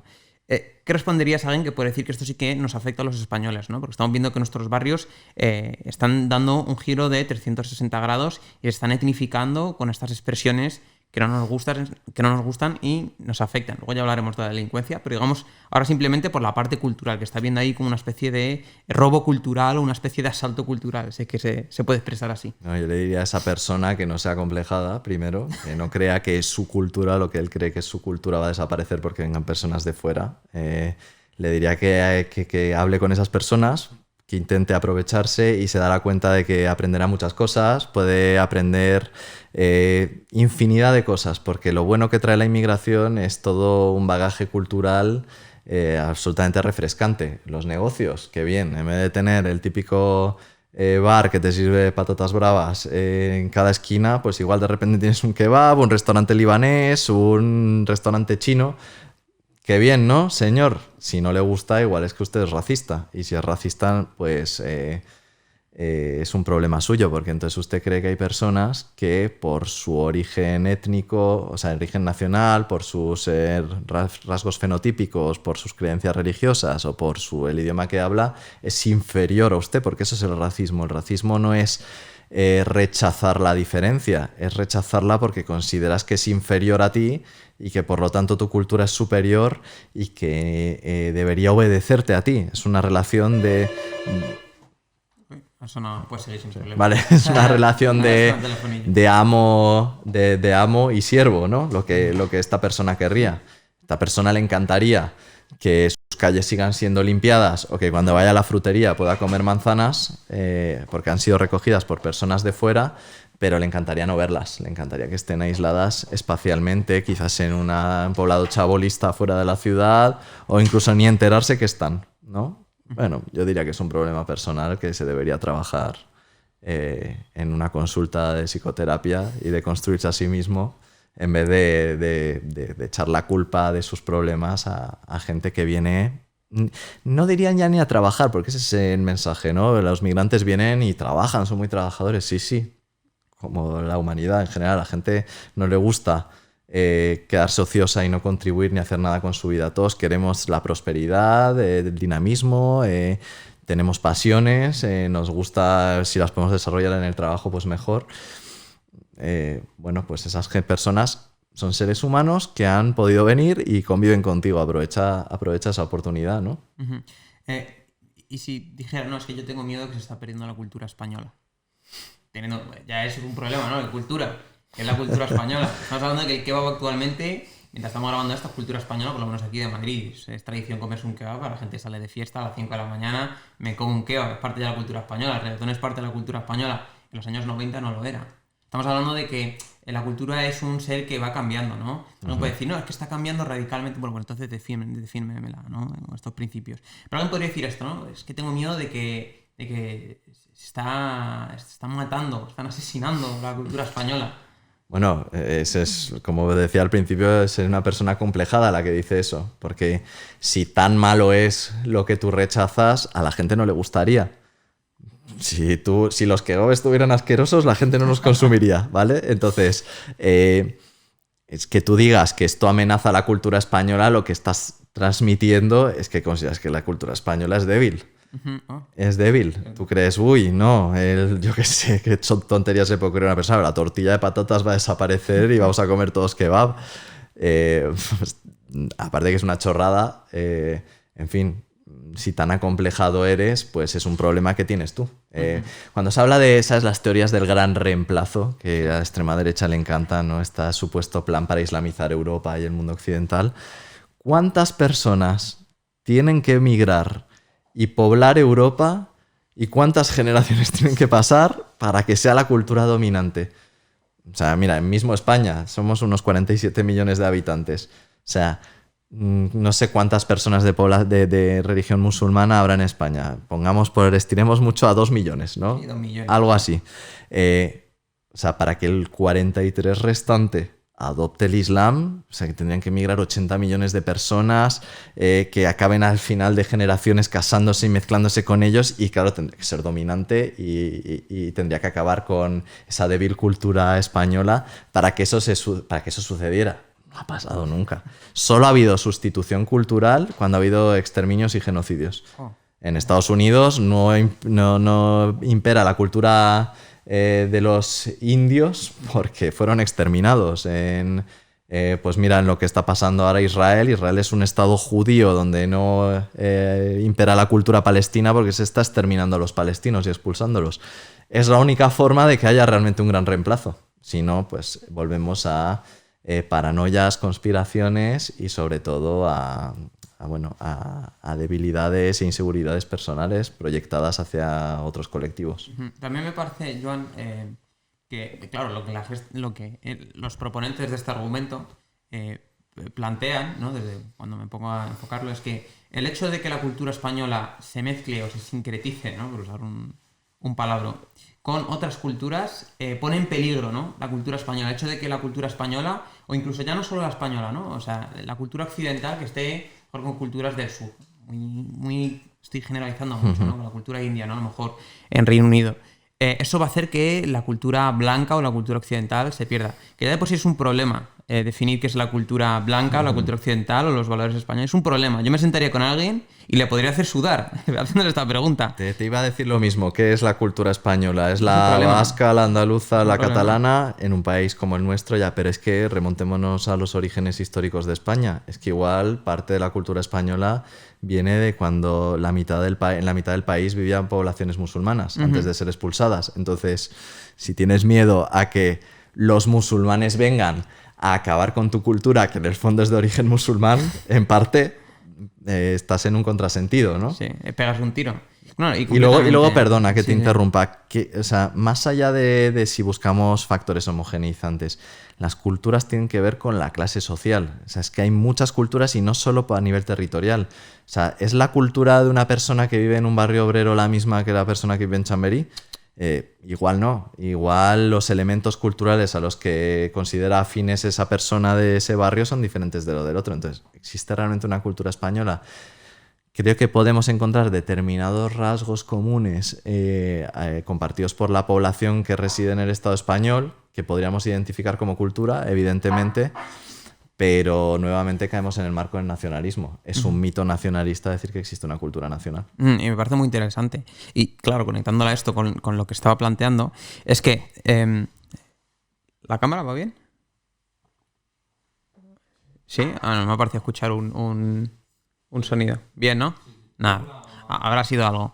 El caso, conectándolo con lo que estaba comentando, es que el hecho de que la cultura occidental se junte con culturas no occidentales, que ya de por sí esto es un problema definirlo, no hace que la cultura occidental se extermine o se elimine. ¿no? Y prueba de ello es que los occidentales no tienen ningún problema en juntarse con otras culturas, por ejemplo, durante la colonización británica de India. Estamos hablando de que los británicos estaban ahí, la colonización francesa de Argelia. Iban ahí y no tenían ningún problema en juntarse con él. ¿Qué pasa? Que había una dinámica de poder, donde estamos hablando de que los franceses o los británicos estaban en una jerarquía de poder donde estaban justo en la cúspide. Entonces tu problema no es que se junten o haya diversas culturas en un solo territorio. No, tu problema, yo veo que está siendo de trasfondo, es que hay una dinámica de poder donde no estás siendo tú el que domina, que parece ser que has señalado en tu intervención. Que es que no eres tú el que está dominando ahora mismo, ¿no? Hay una dinámica más bien con sus problemas, pero parece ser horizontal. Hay veces que, pues, no, a veces no, está más bien menos jerárquica que antes, ¿no? Entonces sí que me parece interesante que yo ahí no veo el problema. Y luego el tema que mencionas, el tema de las culturas. Es que las culturas bueno, quitando el mito del nacionalismo, que las naciones se basan en un mito, luego en distintos hogares tienes culturas, cada casa tiene una cultura. Dentro de las comunidades, una persona de Madrid no es la misma que una persona de Granada a nivel cultural, o ni una persona de Córdoba. Y luego ya tienes el problema agregado, para aquel que sea un nacionalista, que el Islam yo lo veo parte de la cultura española. O sea, en su gastronomía, en su idioma, en los aportes que fundamentan gran parte de la ciencia. Estamos hablando ahora de sociología. Ibn Khaldun se le menciona como uno de los padres de la sociología. Estamos hablando de que estás tratando de crear un mito que no se corresponde con la realidad. O sea, por eso he dicho yo que una persona yo le podría hacer sudar con este cuestionamiento, ¿no? Porque ¿dónde pones la línea? ¿Dónde pones la línea con respecto a eso? Las diferencias de edades. ¿La cultura es igual la cultura de una persona de 20 años que una de 60? No, de luego. Y tú ahora hace poco me estás hablando de que viviste la administración Reagan y todo eso. Digo, ¿pero qué es esto? No, tan mayor no es, chicos, es broma. Me quedaba así. No, completamente, incluso entre edad, ¿no? Y luego hay gente que a mí me parece, algunos críticos, ¿no?, del tema migratorio, y quiero saber tu opinión sobre este tema, que dicen que deberíamos de proceder a la expulsión de todo aquel que no se asimile a la cultura española. Ya hemos hablado del problema de la cultura, ¿no? Y la asimilización es que borre completamente sus rasgos culturales de origen y se convierta en un solo monolito homogéneo con la sociedad acogedora. Tampoco me gusta este término, pero bueno, la sociedad receptora. Se homogenice completamente en sus costumbres, en su cultura, en sus ideas, en su pensamiento, su vestimenta, todos esos rasgos que componen la cultura. Entonces dirían que a estas personas deberíamos de proceder a su expulsión. ¿Por qué? Porque es una persona que no se ha asimilado a la cultura española. ¿Qué podrías contarnos sobre esto? Diría que, por ejemplo, un caso muy concreto es el examen que tienen que pasar las personas para conseguir la nacionalidad española. Me encantaría pasárselo a toda la población en general, a ver cuántos lo aprobarían. Porque, claro, lo que revela eso es que ser español para el Estado es disponer de un cierto bagaje cultural y de una serie de conocimientos. Supuestamente, si tú los tienes, podrías serlo, ¿no? Porque te has integrado. Bueno, y si una inmensa mayoría de los autóctonos no lo pasa, ¿ya qué pasa? ¿Que no son españoles? No, porque hay un factor biológico y racista. Normalmente volvemos al racismo, ¿no? Yo ya soy español de base, así que puedo no saber quién es Cervantes, pero tú, que vienes del Magreb, tienes que saber quién es Cervantes, ¿eh? Si no, no te doy la nacionalidad. Entramos dentro del turbio mundo de la integración, ¿no? Cuando has hablado de la asimilación, la palabra asimilación, la integración y asimilación, aunque no lo parezca, son sinónimos. Se han entendido que son diferentes, pero en realidad no. Dice que aquel que se integra es aquel que está dentro del tejido social, ¿no? Que tiene un trabajo, pasa sus impuestos y cumple las leyes. Bueno, no tanto, porque tiene que ver con la cultura, la integración. O sea, hay una dimensión cultural muy importante, entonces, claro, no es solo que haga eso, sino que encima adopte los supuestos valores occidentales, ¿no? Claro, ha habido un gran debate entre promover la asimilación / integración, que muchos estados, como Estados Unidos, por ejemplo, han adoptado como marco predominante.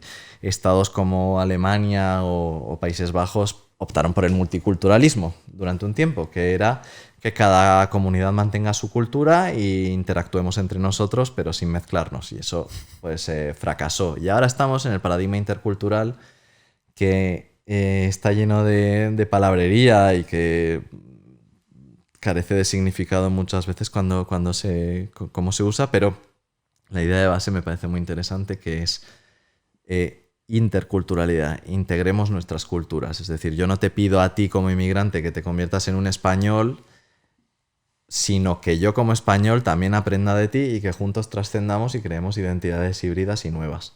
Eso sobre el papel suena muy bien, la realidad es que el racismo es más poderoso, lamentablemente, y lo que hace pues es que sigan operando esas diferencias a nivel casi diría inconsciente en la sociedad, ¿no? Ese es el pensamiento de Estado que mencionaba al principio con Sayades. El pensamiento de Estado es incorporar el marco del Estado en nuestra mente, sin saberlo. O sea, que tú automáticamente cuando percibas algo o te pregunten qué te genera una cosa, sin pensarlo demasiado, tu opinión cuadre con la del Estado. Entonces, automáticamente tú ves una persona, por ejemplo, con un fenotipo diferente al tuyo y quizás le digas, aunque sea con la mejor intención, oye, ¿tú de dónde eres? ¿No? Que parece una pregunta sin ningún tipo de connotación. Sí, porque ya estás considerando que es un otro y que viene de otro lugar. ¿Y por qué consideras que es un otro? Porque has incorporado el marco del Estado, el marco nacionalista, y por lo tanto crees en tu mente existe un conjunto nacional al que tú perteneces y existen otras naciones a las que pertenecen otros. Y eso genera diferencias. Y esas diferencias son las que acaban legitimando la restricción de derechos que tienen las personas en base a las leyes migratorias, la deportación de personas, el que estas personas hagan determinados trabajos, ¿no? Esa legitimación opera en base a esos criterios de exclusión, ¿no? Son los otros, les hemos dejado venir a lo nuestro y por lo tanto pues tienen que hacer lo que nosotros digamos. Uh-huh. Voy a comentar algo sobre el tema este de si tienen que asimilar nuestra cultura o si no se piran, que me parece muy curioso, lo has mencionado, que es ¿qué haríamos con las adolescentes de 15 años que les gusta el K-pop y la cultura coreana y comen ramen y aprenden coreano y escuchan música coreana? ¿Qué hacemos con esas que no están asimiladas a la supuesta cultura española? ¿Deberíamos deportar a las quinceañeras? Mira qué problema, porque además no son migrantes coreanos los que hayan traído eso, ha sido Internet. Entonces no puedes expulsar a los coreanos para que dejen de contaminar a la sociedad. Así que bueno, igual hacemos un apagón digital directamente y volvemos a la Edad Media y vivimos cada uno en nuestro pueblo y llevando a cabo tareas tradicionales y ya está. Es que me parece lo absurdo de este argumento. Que alguien podría decir, no, es que esas han nacido en España. Entonces va por nacimiento, ¿no? Entonces, justo al otro que dice, no, es que la nacionalidad es solo un papel. Tú no eres español por haber nacido en España. ¿Cuántas generaciones vamos a ir atrás? No, es que esas de padres españoles. 3, 4, 5. Cualquier número que me diga va a ser aleatorio. Si me dices 4, ¿por qué no 5? Si me dices 5, ¿por qué no 6? Entonces el problema que plantean los filósofos con respecto al nacionalismo, ¿no? Estos argumentos están basados sobre papel, pero son viscerales, son emocionales y apelan mucho. Eso es. Apelan mucho a lo más primitivo de esta nación-estado, ¿no? Es como algo muy visceral, nos metemos en esta dinámica de grupo, ¿no? Dinámicas internas de grupo y externas, ¿no? Empezamos a pensar como grupo. Me parece muy interesante el tema de que has mencionado, que pensamos como Estado. Vamos pensando como Estado, ¿no? Es como, oye, no, es que estos son los nuestros, ellos son los suyos. No sé si quieres adentrar un poco más en la problemática el tema de la asimilación y la integración, o quieres que pasemos al siguiente punto, que es cómo se ha utilizado en los discursos políticos o instrumentalizado todo lo que es el tema de la xenofobia con los refugiados, los inmigrantes y tal. Te doy la opción. Por donde tú quieras tirar, Vamos, si quieres mencionar algo más sobre el problema de esta categorización, esta dicotomía, integración, asimilación. Sí, mira, si quieres lo podemos abordar un poquito más. Creo que, fíjate, tengo un ejemplo muy interesante, un ejemplo personal. Mi mujer es argentina y un día había una fiesta para latinos. Entonces mi mujer estaba haciendo la cola y dijeron, no, tú no puedes entrar porque no eres latina. Dijo, yo soy argentina. Como es blanca, ¿no? Sí. No era latina. Fíjate cómo opera el racismo en la discriminación que va más allá de la xenofobia. Es decir, el racismo es más poderoso que la xenofobia. No existe tanto rechazo al de fuera como al diferente. Claro, existe una cierta y poderosa correlación entre ser de fuera y ser diferente, pero no siempre opera. Entonces, cuando hablamos de integración o asimilación, cuando vienen personas de la Unión Europea o de países de población cristiana, cultura occidental y fenotipo blanco, como son en su parte Estados Unidos o Argentina, por ejemplo, pues generalmente son bienvenidas las personas. Y a la segunda generación o tercera, si se quedan, ya los hijos ya hablan español, son blancos, ya está todo bien, ¿no? El problema es cuando tienen un fenotipo diferente. Y eso no se puede borrar. O sea, es que con 10 generaciones una persona sigue teniendo probablemente fenotipo africano, ¿no? Entonces, esa persona de 10ª generación, que todavía no hemos llegado, pero dentro de 200 años igual se habla de esto, sigue siendo considerada a ojos de los nacionales como un extranjero. O sea, el propio tema de las generaciones es muy complejo.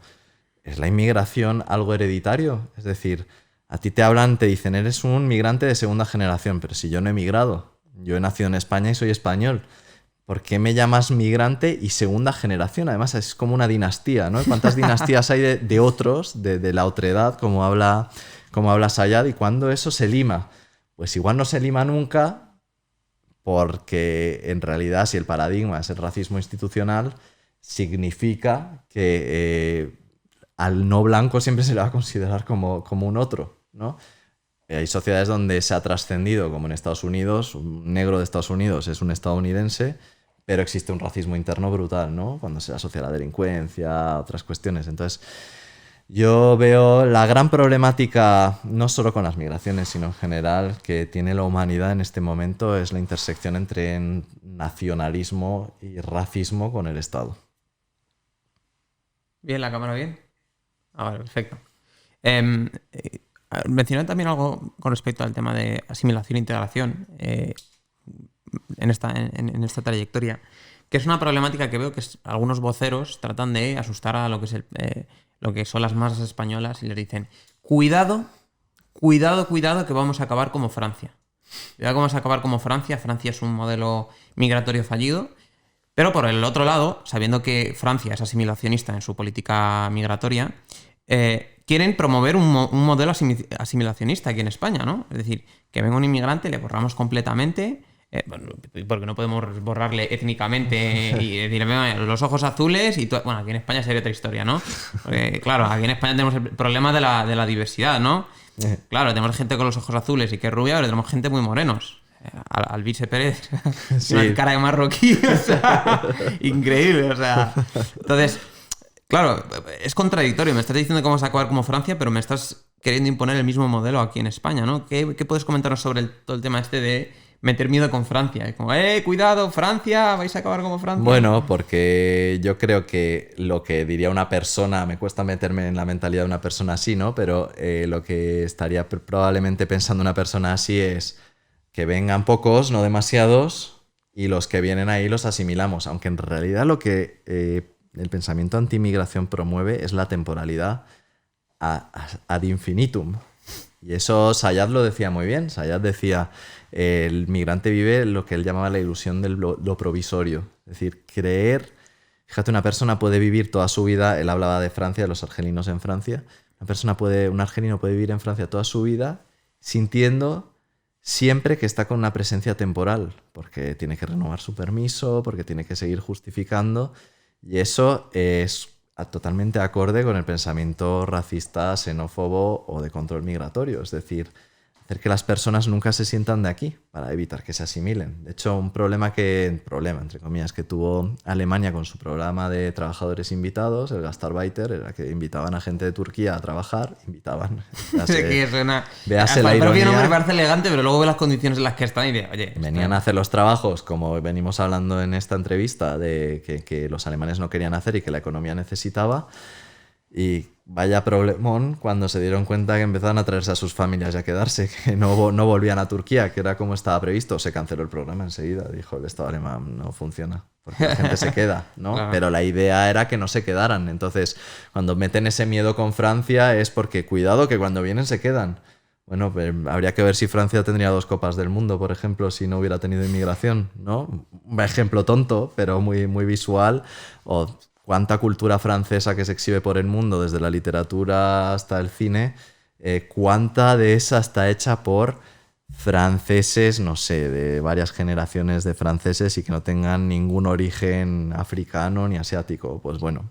O que no hayan sido influenciados por aquello que traían de sus colonias, ¿no? Ideas, pensamientos, cultura. Así es, porque el colonialismo se basa en una apropiación extrema de los recursos, tanto humanos como naturales, del territorio colonizado, pero el poder de la vida social es que trasciende estos planes de apropiación y acaba permeando y mutando y también entrando la cultura, las ideas, en fin, acaban integrando el imaginario colectivo en formas que uno no tiene del todo claro, pero que igual, pues no sé, cosas, gustos de, no sé, estoy pensando en un francés que diga que es francés, De boina. de siempre, de boina y de baguette debajo del brazo.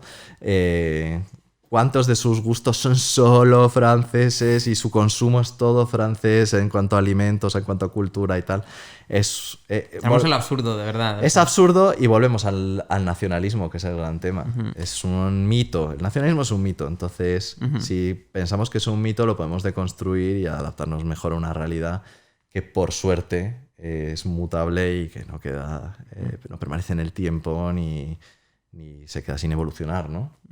Y también, tocando el tema este del nacionalismo, a mí me parece curioso que aquellos asustados por, oye, que están exterminando la cultura española, señalan al senegalés, señalan a los marroquíes, a los argelinos, oye, que esta gente está cargando nuestra cultura, y no señalan a todo lo que es la producción estadounidense, que nos ha limado de una manera, o sea, increíble, la manera en la que vestimos, lo que pensamos, nuestro segundo idioma es el inglés, nuestros sueños, las películas que consumimos, o sea, la cultura estadounidense ha permeado el mundo entero. Estoy diciendo que esta gente quiere imponer su cultura y no me vas a hablar de los estadounidenses que la han impuesto de manera exitosa en todos los rincones del mundo. Me parece un poco contradictorio. Luego, el tema este de los trabajadores temporales me parece que es un ejemplo muy representativo, porque esta gente dice, no, queremos inmigrantes, pero que vengan aquí un rato hasta que hagan el trabajo que tienen que hacer y se piren.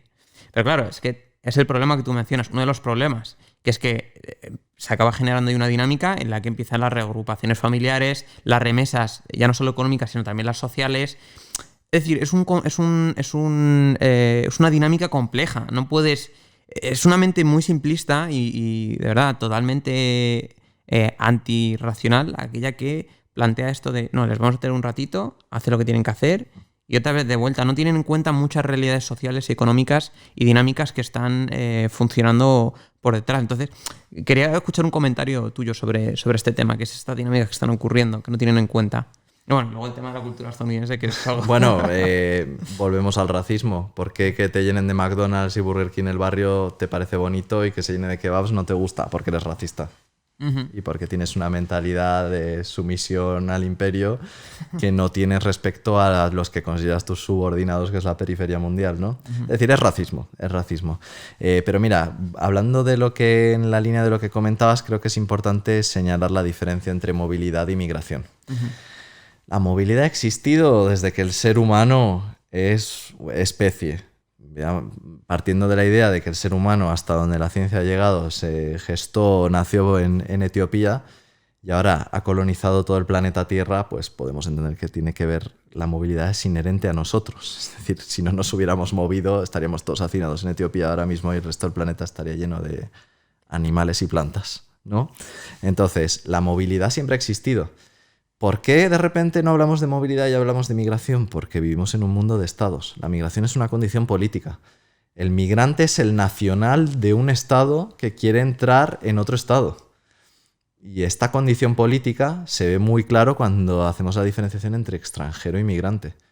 Parece que es lo mismo y a nivel legal incluso no existe diferencia, pero a nivel política sí. Un noruego que viene a España es un extranjero. Un marroquí que viene a España es un migrante. Los dos han hecho movilidades, pero no el mismo tipo de movilidad. Centro-centro o periferia-centro. Blanco a un país blanco o magrebí a un país de blancos. Ya opera el racismo nuevamente, ¿no?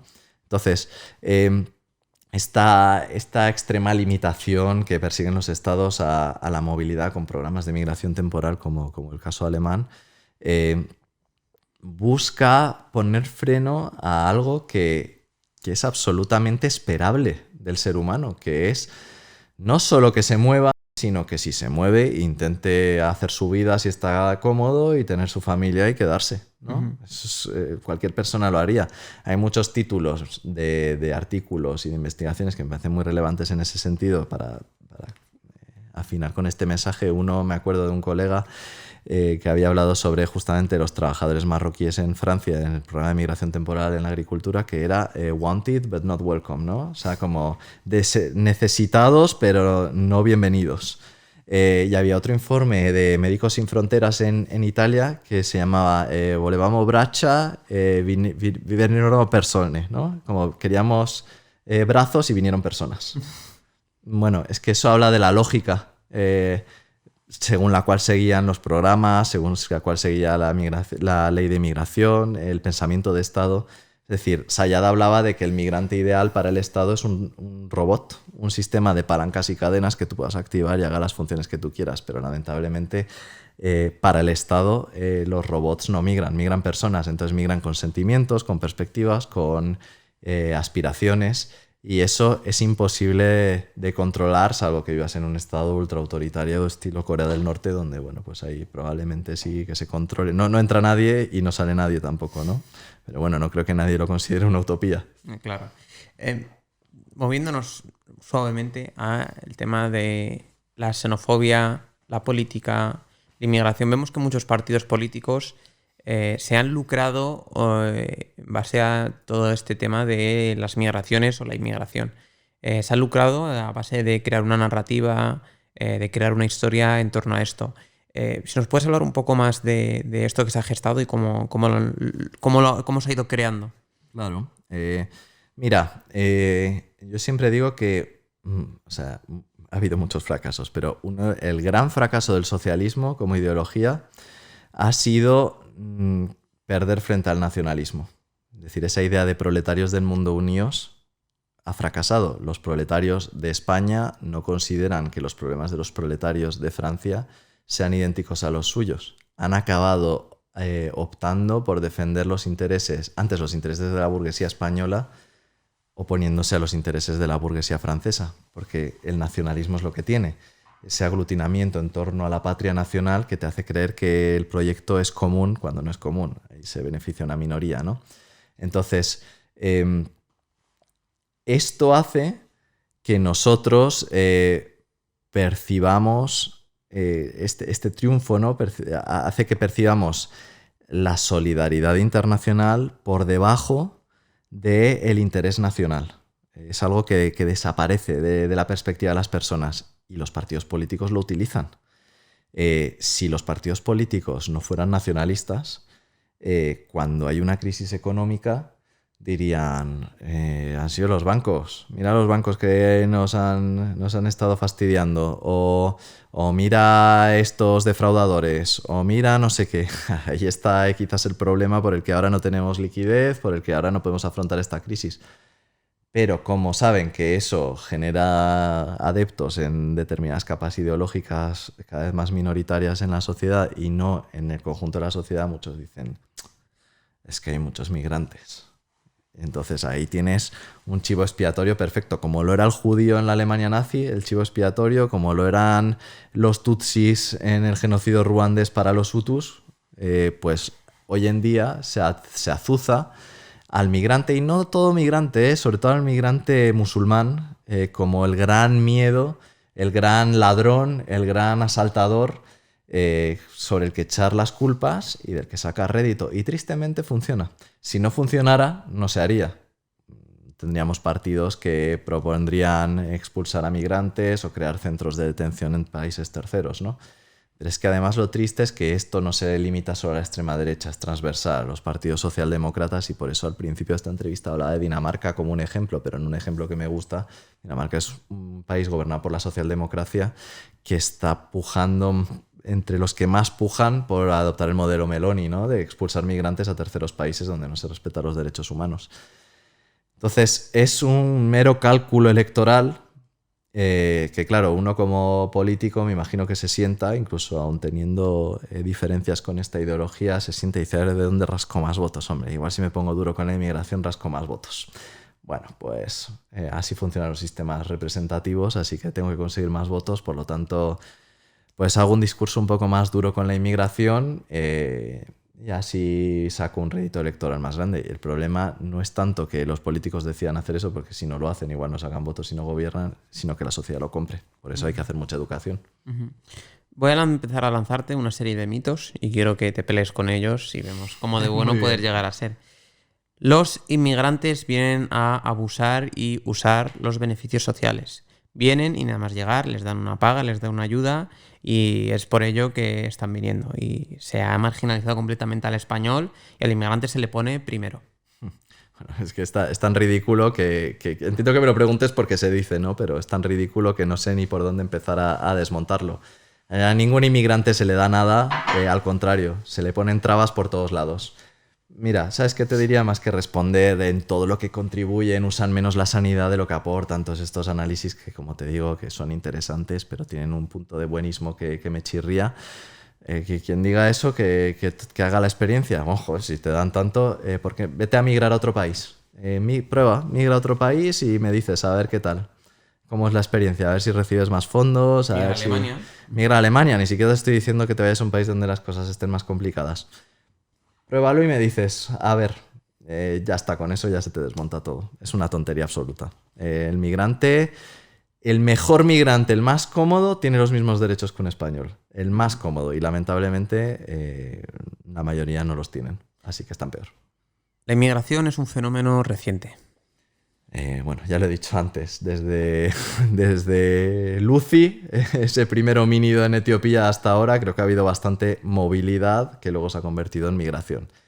Es un fenómeno que se ha intensificado en las últimas décadas, pero no es un fenómeno reciente, sino porque está poblado América de personas de origen europeo. Bueno, pues África incluso también. Aparecieron así. Claro, aparecieron solos los Boers de repente, o, ¿sabes? Es decir, que emigraron, es gente que emigró. Aflorecieron los WASP, ¿no? Y desaflorecieron los indios. Ya está, eso, se desintegraron, ¿sabes? Y así de manera mágica. Los inmigrantes, y más concretamente los inmigrantes musulmanes o de países de origen o de mayoría islámica, o los inmigrantes de África o del Magreb, o no quieren integrarse. Creo que esa pregunta es muy compleja, pero fíjate, si fuera verdad me parecería bien. ¿Por qué querrían integrarse? ¿Por qué querría dejar de ser lo que es para ser lo que no es? Porque tú lo dices, porque eso no amenaza tu cultura. Es una tontería. La gente no es que ni quiera ni no quiera. La gente, o sea, hay mucha literatura que lo dice, que integrarse no es una decisión, es un proceso. Tú, aunque no quieras, acabas integrándote, en cierto modo. Es decir, integrándote en el sentido intercultural, acabas adoptando determinadas formas de hablar, determinados valores, determinadas perspectivas que inconscientemente incorporas por irradiación, ¿vale? Entonces, es decir, tu idioma nunca lo vas a perder. Si cambias de religión, es tu decisión personal. Decides tener otro credo, pero nadie te dice, venga, tienes que, como pasó con los judíos en España durante el reinado de los reyes católicos, ¿no? El que se quiera quedar tiene que dejar de ser judío. Pues bueno, estoy seguro que una gran parte de los que lo hicieron, esa conversión, sus adentros seguían teniendo sus creencias, ¿no? Porque es que hasta ahí pueden llegar los planes de integración. Así que bueno, yo te doy la vuelta a la pregunta: ¿y por qué integrarse?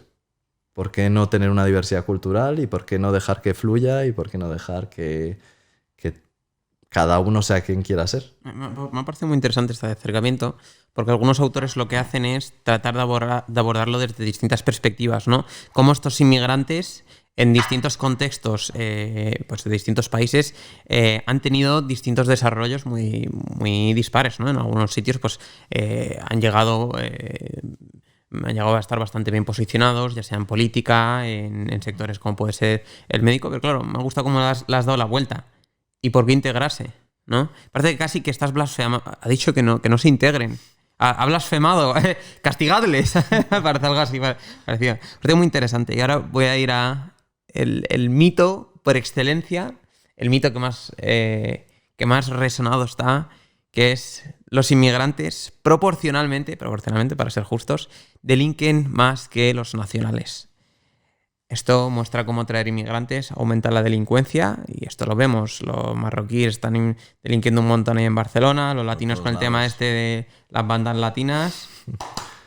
Todos para casa, ¿sabes? ¿Qué nos puedes contar sobre este mito? Bueno, pues la delincuencia ha sido una de las primeras desviaciones, como se llamó en sociología, que fue estudiado a comienzos del siglo XX, y hay una larga literatura sobre por qué la gente sigue corrientes o toma actitudes desviadas, como es la delincuencia, desviada en el sentido de que no es lo común, el estándar, ¿no? La norma que se debería seguir. Y principalmente, bueno, más allá de factores psicosociales que existen, es una dinámica de clase. Si yo ahora, mira, si tú ahora me dejas sin trabajo, me fundo todos mis ahorros, no tengo cómo pagar la comida para mi hijo y no tengo cómo mantener a mi familia, te aseguro que delinco. Voy a robar. ¿Qué voy a hacer? ¿Dejar que se mueran y morirme? Bueno, si yo lo hago, entro en las estadísticas diluidas de criminalidad en España. En cambio, si lo hace una persona que viene, no sé, de un país africano, mira, el migrante que está delinquiendo. Démosle una vuelta. Cuando hay criminalidad entre los inmigrantes, hay factores muy complejos que operan, pero sobre todo hay una dinámica de clase, hay pobreza. Si tú estás bien y vives bien, no delinques. ¿Por qué vas a robar si te lo puedes pagar? ¿No? Básicamente. Entonces, es un mito, es un mito. Lo que no es un mito es que hay una alta concentración de pobreza en el colectivo migrante. Eso no es un mito. Y cuando hay pobreza hay delincuencia. Pero porque la delincuencia no es nada... O sea, en términos generales a nadie le gusta delinquir. Todos hemos sido educados en códigos culturales que lo prohíben, ¿no? Tenemos ese marco incorporado. Entonces, ¿por qué delinque la gente? Por muchas razones, pero sobre todo por supervivencia. ¿Dirías que es el consenso académico? Yo, por lo menos desde toda la literatura que he podido ver, es por lo menos el grueso de lo académico. ¿Es eso tú lo que has podido comprobar también? Bueno, fíjate, te diría que es un tema que interesa mucho a determinados círculos políticos y no tanto a los círculos académicos. No nos solemos detener en estudiar tanto estas cuestiones, se han estudiado y total, o sea, es que está todo lo que se ha estudiado coincide con lo que he dicho, Sí. ¿de acuerdo? Pero te diría que sobre todo es tan ridícula esa asociación que apenas se estudia. No, desde luego. Y hay algo que cuando dialogo con alguien que propone esta idea, que es esta idea que propongo, ¿no? O sea, tú cuando ves las estadísticas del Instituto Nacional de Estadística, ves que los colectivos que más sufren la pobreza son aquellos que son de fuera de la Unión Europea, que da la casualidad que es el grueso de la inmigración latina y marroquí, ¿no? Entonces, sabemos que son, bueno, y luego los estudios de la Fundación La Caixa, que vemos que, como has dicho, la pobreza se concentra en la población migrante, ¿no? Entonces, vemos cómo son ellos los que proporcionalmente están sobrerepresentados en las estadísticas criminales, pero también en las de pobreza. Si tú me estás diciendo que esto es por su nacionalidad, por su religión, por su etnia, por su cultura, ¿cómo puede ser que tengas a los afroamericanos y a los latinos en otro continente completamente distinto, a miles de kilómetros, con otra religión completamente distinta, con otra cultura, que también tienen los mismos problemas, están representados en las estadísticas penitenciarias, en la delincuencia, fracaso escolar? ¿Cómo es que ellos tienen los mismos, tienen las mismas sobrerepresentaciones y no comparten ni cultura, ni están a miles de kilómetros, ¿no? Que vemos que sí que comparten una causa socioeconómica común, ¿no? Pobreza, fracaso escolar, discriminación, marginación. Vemos que comparten estas cosas. Si es esta dinámica que tú me estás contando, que no es porque las culturas chocan y tal, ¿cómo puede ser que esta gente, pues, que tienen a veces la misma cultura, los afroamericanos, estamos hablando de que están en el mismo país, ¿no? Obviamente, cualquier persona que le pongas bajo estas condiciones va a delinquir. Y luego también yo me pregunto, ¿cómo puede ser que los marroquíes en distintos países rinden de distintas maneras? Estamos hablando de que en Estados Unidos rinden de una manera, en Reino Unido tienen otro contexto, en Suiza. Es decir, que es un acercamiento poco objetivo, poco académico y que comete lo que yo llamo el pecado mayor, que es confundir correlación y causación, ¿no? Totalmente. Correlación espuria, lo llamamos. Correlación espuria. A ver, es decir, nadie roba por ser musulmán. Uh-huh. Es la religión musulmana prohíbe robar, ¿no? Te invito a pensar por qué no ves ningún catarí ni ningún saudí robando en España. Porque no lo necesitan, porque tienen dinero. Entonces no es la religión, porque la comparten con el pobre marroquí que han pillado robando un bolso a una persona en determinado barrio. Es una cuestión de clase. Si se concentran en las capas sociales más bajas, más depauperadas y con menores posibilidades de ascenso social, es evidente que estás generando una bolsa de pobres que potencialmente pueden acabar delinquiendo. Mira, fíjate, cuando se habla de las revueltas en las banlieues de París, ¿no?, por las llamadas segundas generaciones de magrebíes, y se debatió todo sobre la integración en Francia de estos colectivos y cómo había que integrarlos, te lo digo yo, integrarlos económicamente. Estas personas no delinquían por ser de origen musulmán o magrebí. Estas personas delinquen porque están en guetos, apartados de las ciudades, donde las oportunidades para salir de ahí son muy limitadas, están segregados espacialmente, se les destinan una serie de trabajos, pues como ya hemos hablado, que nadie quiere hacer, y es que lo peor de todo es que ya son franceses, entonces están muy cabreados de haber nacido en un sitio donde están ya condenados a ser pobres y donde, aunque estudien mucho, porque ese es el racismo nuevamente, aunque estudien mucho y se saquen un doctorado en Harvard, el día de mañana van a buscar un trabajo como cualquier francés y es probable que no les contraten o les cueste más porque tienen fenotipo magrebí. Y ese es el racismo y ese es el problema. Entonces, cuando se habla de integración, igual esa persona que tenía padres que emigraron del Magreb tiene todos los valores franceses que tú quieras considerar como hegemónicos. Entonces, el problema no es de integración, es un problema de clase. Le estás segregando porque estás siendo racista, porque las personas con ese tipo de... con esos rasgos fenotípicos que portan, les cuesta mucho más ser empleados y acceder a posiciones pues con mejores salarios y de poder, ¿no? O sea que todo remite a lo mismo. Completamente, aparte que vemos que históricamente el gobierno francés es completamente responsable de esos problemas. La manera en la que estaba edificando el racismo que estaba viendo, y todo esto está documentado académicamente, hacia esas primeras olas de migraciones argelinas, marroquíes, tunecinas, senegalesas, de Mali.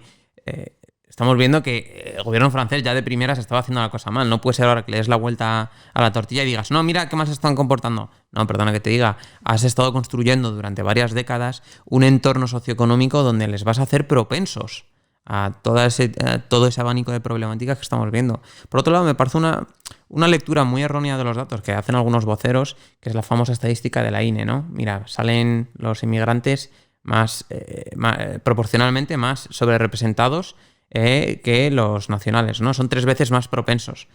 A lo cual yo esto una vez le respondí a alguien que se quedó bastante en shock. Me parece un argumento muy interesante, que es, si bajas un poco más abajo, ves los delitos hacia los menores, ¿no? De ser un proxeneta con los menores. No sé si esto sí... Nordin, si esto lo estás viendo, si lo edita YouTube, pon un pito, ¿vale? El tit. Los delitos pues, de pedofilia y de corrupción a menores, perdón. De corrupción a menores y de pedofilia. Ves que son completamente españoles. Estamos hablando de que no es que estén sobrerepresentados, es que en algunos casos simplemente salen españoles. Y no puedes decir que hay inmigrantes nacionalizados, porque hay otros países donde sí que se hacen estudios étnicos, como Estados Unidos, Reino Unido, y vemos que es gente blanca. Deberíamos darle la vuelta ahora mismo a la narrativa y dirigirnos hacia los hombres blancos españoles, y decir que hay un problema de pedofilia y que su cultura es pedofílica y que no se están integrando en la cultura española y que hay que hacer algo con ellos, y centros de detención y reeducarlos. No, es una relectura completamente errónea de los datos. Bueno, estamos cayendo en el pensamiento de Estado, que es mirar las estadísticas con las gafas del Estado. Estoy mirando cuántos migrantes, cuántos no nacionales delinquen. Si rompo esa dinámica y miro por clase social, es decir, miremos la correlación entre bajos ingresos o otro tipo de indicadores que te puedan indicar que estas personas son de clase baja, ocupan los deciles más bajos de la escala económica del país, igual ves una sobrerepresentación. Y entonces, si en vez de dejas de mirar de dónde vienen y miras la clase social a la que pertenecen, ves una correlación que no es espuria, que es real, ¿no? Completamente. Entonces, el marco ahí no es el migrante delinque, es el pobre delinque. Me parece completamente... Y no es que el pobre delinca, el pobre está obligado a delinquir en determinadas situaciones o tiene pocas alternativas a la delincuencia. Claro, las condiciones socioeconómicas le están impulsando hacia esta dirección. También hay algo que me parece muy curioso, que no hemos mencionado antes, que es el tema de los enclaves étnicos, ¿no? Los barrios étnicos. Muchas veces algunas personas están en contra de estos enclaves étnicos, pero la literatura parece mostrar que estos enclaves étnicos, aunque al principio suelen ser centros de pobreza y tal, luego funciona como herramientas integratorias, incluso como ascensores sociales. Es decir, la gente llega a un barrio étnico, un barrio mayoritariamente de pakistaníes, de marroquíes, de senegaleses, y al principio les facilita la integración. ¿Por qué? Porque hay información, remesas sociales, hay gente común y tal. Y las segundas generaciones, en cuanto tienen un poquito más de dinerito, pues migran hacia otros espacios, ¿no? Normalmente aquellos sitios donde se lo pueden permitir y se vive un pelín mejor. A mí me parece que soporta bastante este argumento que estás tratando de hacer, que es una cuestión de clase. No es una cuestión ni cultural, ni religiosa, ni étnica. Bueno, si quieres podemos meter otra variable que es la gentrificación. Ahora mismo el alcalde Almeida está planificando construir un Chinatown en Usera. Es decir, está reivindicando la etnificación del barrio como algo que puede atraer turismo, puede atraer inversiones. Es decir, que, ojo, no son solo esos barrios construidos como peligrosos, como pobres, desprovistos de medios, de transporte público, por ejemplo, que es real. O sea, eso es porque son barrios proletarios, ¿no? Uh-huh. Los barrios proletarios blancos, si quieres, nos salimos del marco étnico, tienen las mismas problemáticas que los otros, porque son barrios atravesados por las diferencias de clase. Pero cuando de repente, por lo que sea, se convierte en algo así fashion, ¿no?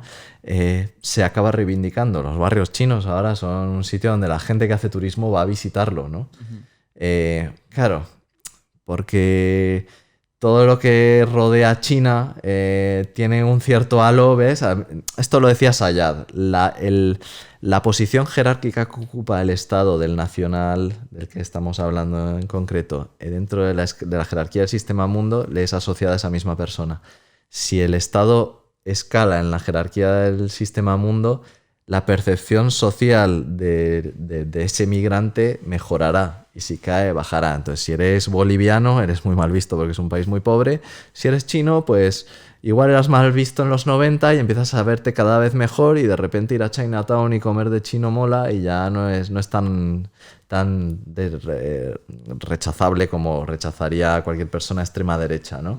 Los italianos también. Los italianos. Los eran visto como, perdón, pero como pulgas el siglo pasado. En Estados Unidos eran vistos como lo peor, ¿no? Uh-huh. Y ahora los barrios, el Little Italy, por ejemplo, es como lo mejor.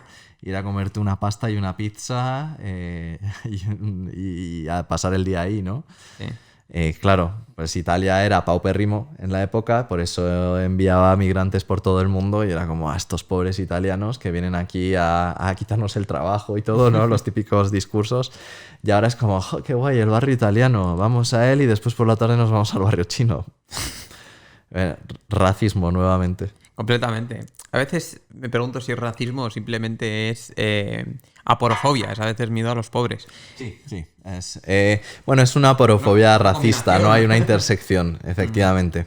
Hay una cosa que hemos estado mencionando, que es que yo cuando me siento a veces con personas que tienen estos pensamientos, a lo mejor inclinados hacia la xenofobia, hacia el racismo, hacia la islamofobia, yo no tengo ningún problema en sentarme a hablar con ellos, y de verdad yo no siento ni odio ni nada por el estilo, y escucho sus conversaciones, pero claro, cuando la conversación se pone, vamos a sentarnos a hablar de manera académica. Oye, mira, he visto este estudio. Oye, es que esta autoridad al respecto dice esto. Oye, es que las cifras se leen de esta manera. Oye, es que parece que hay un cierre por banda a discutir estos temas de manera académica, y lo único que vale es el populismo, el ruido y un rechazo completo hacia la academia. Decía el autor de este paper, que ahora mismo no me acuerdo, más a perdonar, si me acuerdo lo pongo en los comentarios, que era populismo, xenofobia y nacionalismo.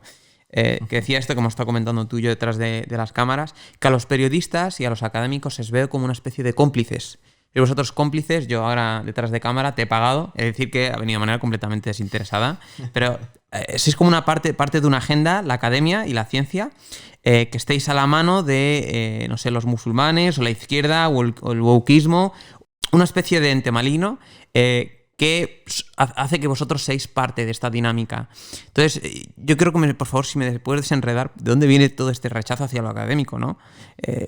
Bueno, a ver, puedo tirar de refranero, o sea, no hay mayor sordo que el que no quiere escuchar. Es decir, es que Punto. ya está, estás hablando con alguien que no quiere atender a razones. Si la persona está convencida de que los negros son malos y son peores que los blancos, que es una idea tan estúpida, es tan estúpida que cómo vas a combatirla con la razón. O sea, a veces son tan idiotas que no puedes ni darle la vuelta diciendo con argumentos, no, porque en realidad no sé qué, pero ¿qué le vas a decir? O sea, el problema lo tiene esa persona que tiene un pensamiento visceral y que está tan convencido y arrinconado en sus posiciones que no le vas a cambiar la idea. Entonces, para esta gente la ciencia no es más que otra parte de ese complot mundial de la izquierda cultural, ¿no? Que lo que persigue es islamizar el mundo y acabar con los hombres blancos heterosexuales, ¿no? Bueno, si te crees eso, no sé, es que no sé por dónde empezar, la verdad, para deconstruirte. Si vienes a mí con ganas de deconstruirte, yo te cuento, pero de verdad que no voy a ir a buscarte para hacerlo porque sé que no voy a encontrar más que jugar al frontón, ¿no? Le voy a tirar algo y me va a rebotar como los niños pequeños. ¿Y por qué? Porque sí, porque no, ¿no? El argumento, pues es que es así al final. Es que mi amigo, es que yo conozco a alguien, es que evidencia anecdótica, ¿no? Si tienes interés en conocer cómo operan las diferencias culturales, el Estado, la migración, cómo intersecta la historia, el colonialismo, en fin, el capitalismo, todo, estudia y lo vas a descubrir. Es que como no creo que tenga ganas esa persona de estudiar, pues le es más fácil decir esto es todo mentira. Ya está. Es el caso, y lo hablo alguna vez con mi hermano, que me decía esto, me decía, no, es que esta persona... Dije, tío, ya llega un momento en el que uno ya me niego a entrar en este tipo de conversaciones, porque es gente que, verdad, no tiene intención de dialogar, y si alguien quiere saber la verdad sobre estos asuntos o qué es lo que... cuál es la literatura científica al respecto, están ahí las fuentes, no me necesita a mí, ni necesita a nadie, pues acceder a ellas, y está todo muy claro, muy contrastado, y está todo con sus respectivas referencias. Entonces llega un momento en el que se vuelve absurdo. Me acuerdo que me decía un profesor mío, que me estaba dando una clase de lógica, me decía, con aquellas personas que discuten estos principios lógicos, cosas que estamos hablando que son evidentes, principio de no contradicción, que no puede existir un círculo cuadrado. Y con estas personas no se discute. Era lo que me estaba diciendo. Si alguien se discute o niega estas cosas, nos ponemos de pie y nos vamos. Porque con esta persona ya no se puede hablar no puede haber ningún tipo de conversación racional, como hemos mencionado, ¿no? Que es el tema de... Es tan absurdo que ya no sé qué decirte. Ya no sé de qué manera, si me vas a negar esto, ya no sé de qué manera voy a dar la vuelta. Lo más probable es que te dé las gracias y me retire, ¿no? Porque al final no hay ningún tipo de conversación racional que pueda haber entre tú y yo. Si no te quieres dejar atrás eso visceral, eso emocional, vamos a ver las cosas como realmente son, ¿no? Yo creo que es, como bien mencionabas antes, necesita más algo terapéutico, de verdad, que no creo que sea un problema racional, sino creo que es algo profundamente enraizado en la psique de esa persona, en algún trauma, en alguna especie de rechazo, incluso algo sociológico, ¿no? Dinámicas extragrupo, ¿no? O externas. Entonces, no sé muy bien qué ocurre. Hay una cosa que has mencionado que tengo que darle créditos a mi amigo Ahmad, que es politólogo y jurista, que estuvimos hablando esta semana. Voy a introducir una nueva narrativa, creo que voy a ser el primero que va a introducir esto. Si algún académico quiere escribir sobre ello, me tiene que referenciar. Hay una novela que se llama Los diarios de Turner, no sé si la conocerás. No. Pero la escribe alguien que es profundamente racista en Estados Unidos, todo lo relacionado al Ku Klux Klan, y es una novela ficticia, ¿no? En la que hay una revolución racial, ¿no? Y los blancos pues toman el poder y bueno, se cargan básicamente a las minorías étnicas y tal. Y hay un día, el clímax de la obra es el día de la soga. ¿Qué es el día de la soga? El día de la soga es que cogen a todos esos blancos, como dicen ahora mismo, esos blancos acomplejados, esos españoles acomplejados que tienen mano blanda con el Islam y con los musulmanes y con los inmigrantes y con los negros y tal. Y lo que hacen es que cogen y se los cargan y los exterminan, los pasan por la soga, ¿no? ¿Por qué? Porque están creando ahí una narrativa de estos traicioneros. Y estamos viendo de que yo veo este paralelismo en esta narrativa que se está creando con estos españoles, sobre todo aquí en España, pero se está ocurriendo en otros países, en los que se está creando esta narrativa, en los que son unos traicioneros a la clase o a la nación o a la raza, aquellos españoles que están teniendo una mano blanda con la inmigración, y lo que se sigue es pasarles por el día de la soga. Es decir, que en el momento en el que terminemos con los inmigrantes vamos a ir a por vosotros, seguidores. Yo creo casi que el siguiente paso es que después de acabar, espero que nunca pase, pero los crímenes de odio, en cuanto terminen con los inmigrantes, yo creo que el próximo paso debería, o siguiendo este raciocinio, serían los españoles, ¿no? Aquellos que han tenido la mano blanda. Entonces, yo no sé cómo ves tú este discurso que se está gestando poco a poco, está teniendo ahí ciertas apariciones. No sois traicioneros a la patria, sois traicioneros a los españoles, a lo español. Entonces, yo no sé si tú estás viendo este hilo de narrativa, que los politólogos son expertos en esta narrativa que se está creando. Sí, yo creo que, a ver, en línea de lo que tú dices, existe un discurso desde la extrema derecha y que tristemente está en auge en Europa. Por suerte no tanto en España, pero sí en Europa, según el cual existieran como nacionales buenos y nacionales malos. Entonces, el buen español, no sé qué sería, el que va a los toros, el que come paella y discrimina a los inmigrantes por la tarde, ¿no? Igual es ese, pero es ridículo. Lo que yo creo es que esto ya igual es una versión muy optimista de la humanidad, pero yo creo que socialmente el ser humano es un ser más tendente a tender lazos que a poner barreras, ¿no? Entonces, aunque hay una parte de la sociedad siempre a la defensiva e incluso un ataque directo hacia los migrantes o hacia quienes estén del lado de políticas más amables con la inmigración, creo que lo que prima la mayoría de la sociedad no solo tiene una visión positiva o neutra de la migración, sino que se mezcla con personas. La cantidad de matrimonios mixtos que que ha habido en las últimas décadas, mi caso, por ejemplo, te lo demuestra. ¿Cuántas personas se emparejan con personas que tienen un origen en otro país? Y esto genera pues, ciudadanos híbridos, ¿no? Como dice parte de la literatura, que después son los antirracistas del mañana. Entonces, bueno, las luchas sociales siempre van a existir, siempre va a haber posiciones enfrentadas, ¿no? A nivel social. Por suerte, yo creo que, salvo casos históricos horribles como la Alemania nazi, y que espero que hayamos aprendido un poco de ello en la historia, pues es muy difícil que tomen el poder. El problema está, y fíjate, volviendo a lo que decías tú antes de discutir con una persona que sea racista, ¿no?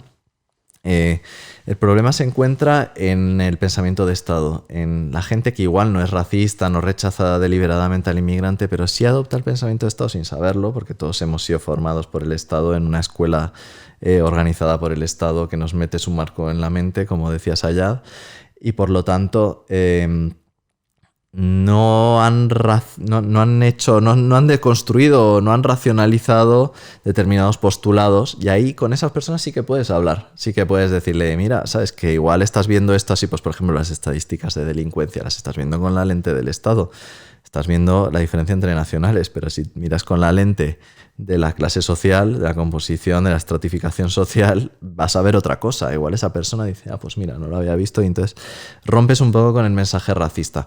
Con el racista que odia a los inmigrantes y que odia a quienes digan que los inmigrantes no son malos, pues poco vas a hacer. Así que digamos, no caer en ello y sobre todo construir redes sociales y ampliar el conocimiento, que es lo que hacemos desde la academia, pero también desde el tercer sector para desmontar estos mitos. Y a veces pues los mensajes buenistas que yo he criticado también en esta entrevista muchas veces, he de admitir que también tienen su efecto en determinadas personas, ¿no? De decir, bueno, es verdad, mira, pues yo pensaba que recibían más de lo que aportan, pues qué guay, pues ahí ya no lo veo tan mal. Bueno, pues si sirve, perfecto. Yo creo que tenemos que trascender ese marco, ¿no? Para concluir, nos dirigimos hacia el horizonte, estamos mirando ya hacia dónde nos lleva todo esto. Entonces quiero, Joan, que nos comentes hacia dónde vamos, cuál es el futuro de las narrativas sobre inmigración, sobre inmigrantes en lo que nos queda del siglo XXI, y cuáles crees que serán los desafíos. Mira, esto me lo dijo un investigador muy bueno una vez y me encantó. Los politólogos somos muy buenos prediciendo el pasado. El futuro es imposible de predecirlo ya porque no somos chamanes, sino porque la realidad social siempre desborda las previsiones. Por ejemplo, las Naciones Unidas, no tengo los datos a mano, pero habían previsto que no sé cuánto era, se incrementaría en X número de millones de migrantes la humanidad en 2050, creo que era, y ese número ya se sobrepasó en 2015, ¿vale? Para que te hagas una idea. O si cualquiera en los años 80 te decía la Unión Soviética en 10 años cae, pues bueno, joder, Qué crack, ¿no? Pero yo no he visto a nadie que lo pudiera predecir. Es decir, de repente cayó y nos pilló a todos por sorpresa y el mundo se adaptó y evolucionó de la forma que ha ido evolucionando. Entonces, ¿cómo va a evolucionar la cuestión de la migración? No lo sé, depende de muchos factores. ¿Vamos a vivir una profunda crisis capitalista nuevamente? Si eso sucede, es muy probable que aumenten los discursos xenófobos y habrá que ver la madurez social para contrarrestarlos. Creo que si hago el ejercicio más honesto de previsión, viendo un poco las tendencias, sí me preocupa ver cómo crece la extrema derecha en Europa, en España también, pero de momento todavía no está teniendo la incidencia que está teniendo en otros países. Creo que se está convirtiendo en la norma, en el sentido no legal, sino en el sentido social, en una norma social, empezar a cuestionar las políticas de regularización, de acogida, y el endurecimiento de las políticas migratorias parece ser una tendencia más en el este de Europa, ¿no? Pero es común al continente. Entonces me preocupa que, sobre todo, la socialdemocracia adopte este tipo de mensajes. Entiendo que la izquierda de la socialdemocracia es bastante impermeable. No del todo, porque como lo hemos visto en Alemania, surgió un partido de izquierdas con ideología xenófoba. Pero por lo general el problema está en que coopte el centro y que se convierta en la norma, ¿no? Entonces, bueno, nuestro trabajo es seguir deconstruyendo. Mira, no hay nada mejor para combatir el racismo y la xenofobia que interactuar con personas de otros orígenes. Y en España tenemos una gran ventaja, y es que está estudiado que la segregación espacial de los migrantes es muy reducida respecto a Francia, como hablamos de los guetos. No hay grandes guetos de migrantes en España. Hay barrios igual más etnificados, pero en general es bastante transversal. Es decir, yo donde vivo mismo tengo vecinos de muchas nacionalidades y eso ayuda mucho, el contacto, ¿no? En el momento en el que dejemos de tener contacto, pues podemos tener un problema social. Así que más que prever hacia dónde vamos, creo que el contexto nos invita a seguir contribuyendo a hacer estudios, a hacer podcast, a hacer difusión de mensajes que contradigan todas estas posiciones, y si pueden cambiar algo, pues intentar hacerlo, ¿no? Pues Joan, estas casi 2 horas, si no 2 horas, se han pasado volando. Quería agradecerte primeramente haber aceptado mi invitación, haber venido y tomado desde tu tiempo. Ahora nos vamos a quedar una breve conversación para el Zoco. Para aquellos que no sepáis, el Zoco es una comunidad privada, en la cual nos apoyáis, y hay cosas como un canal de Telegram, en el cual pues hablamos luego sobre este extracto detrás de cámaras que ocurrirá después del corte. Podéis hacer vuestras preguntas a los invitados, interactuáis con nosotros, y eso, tenéis el Zoco, la Maktaba, que tenéis ahí libros sobre historia de Andalusí, pensamiento, etc. Y con eso, y sin más dilación, nos vemos pronto en La Última Medina.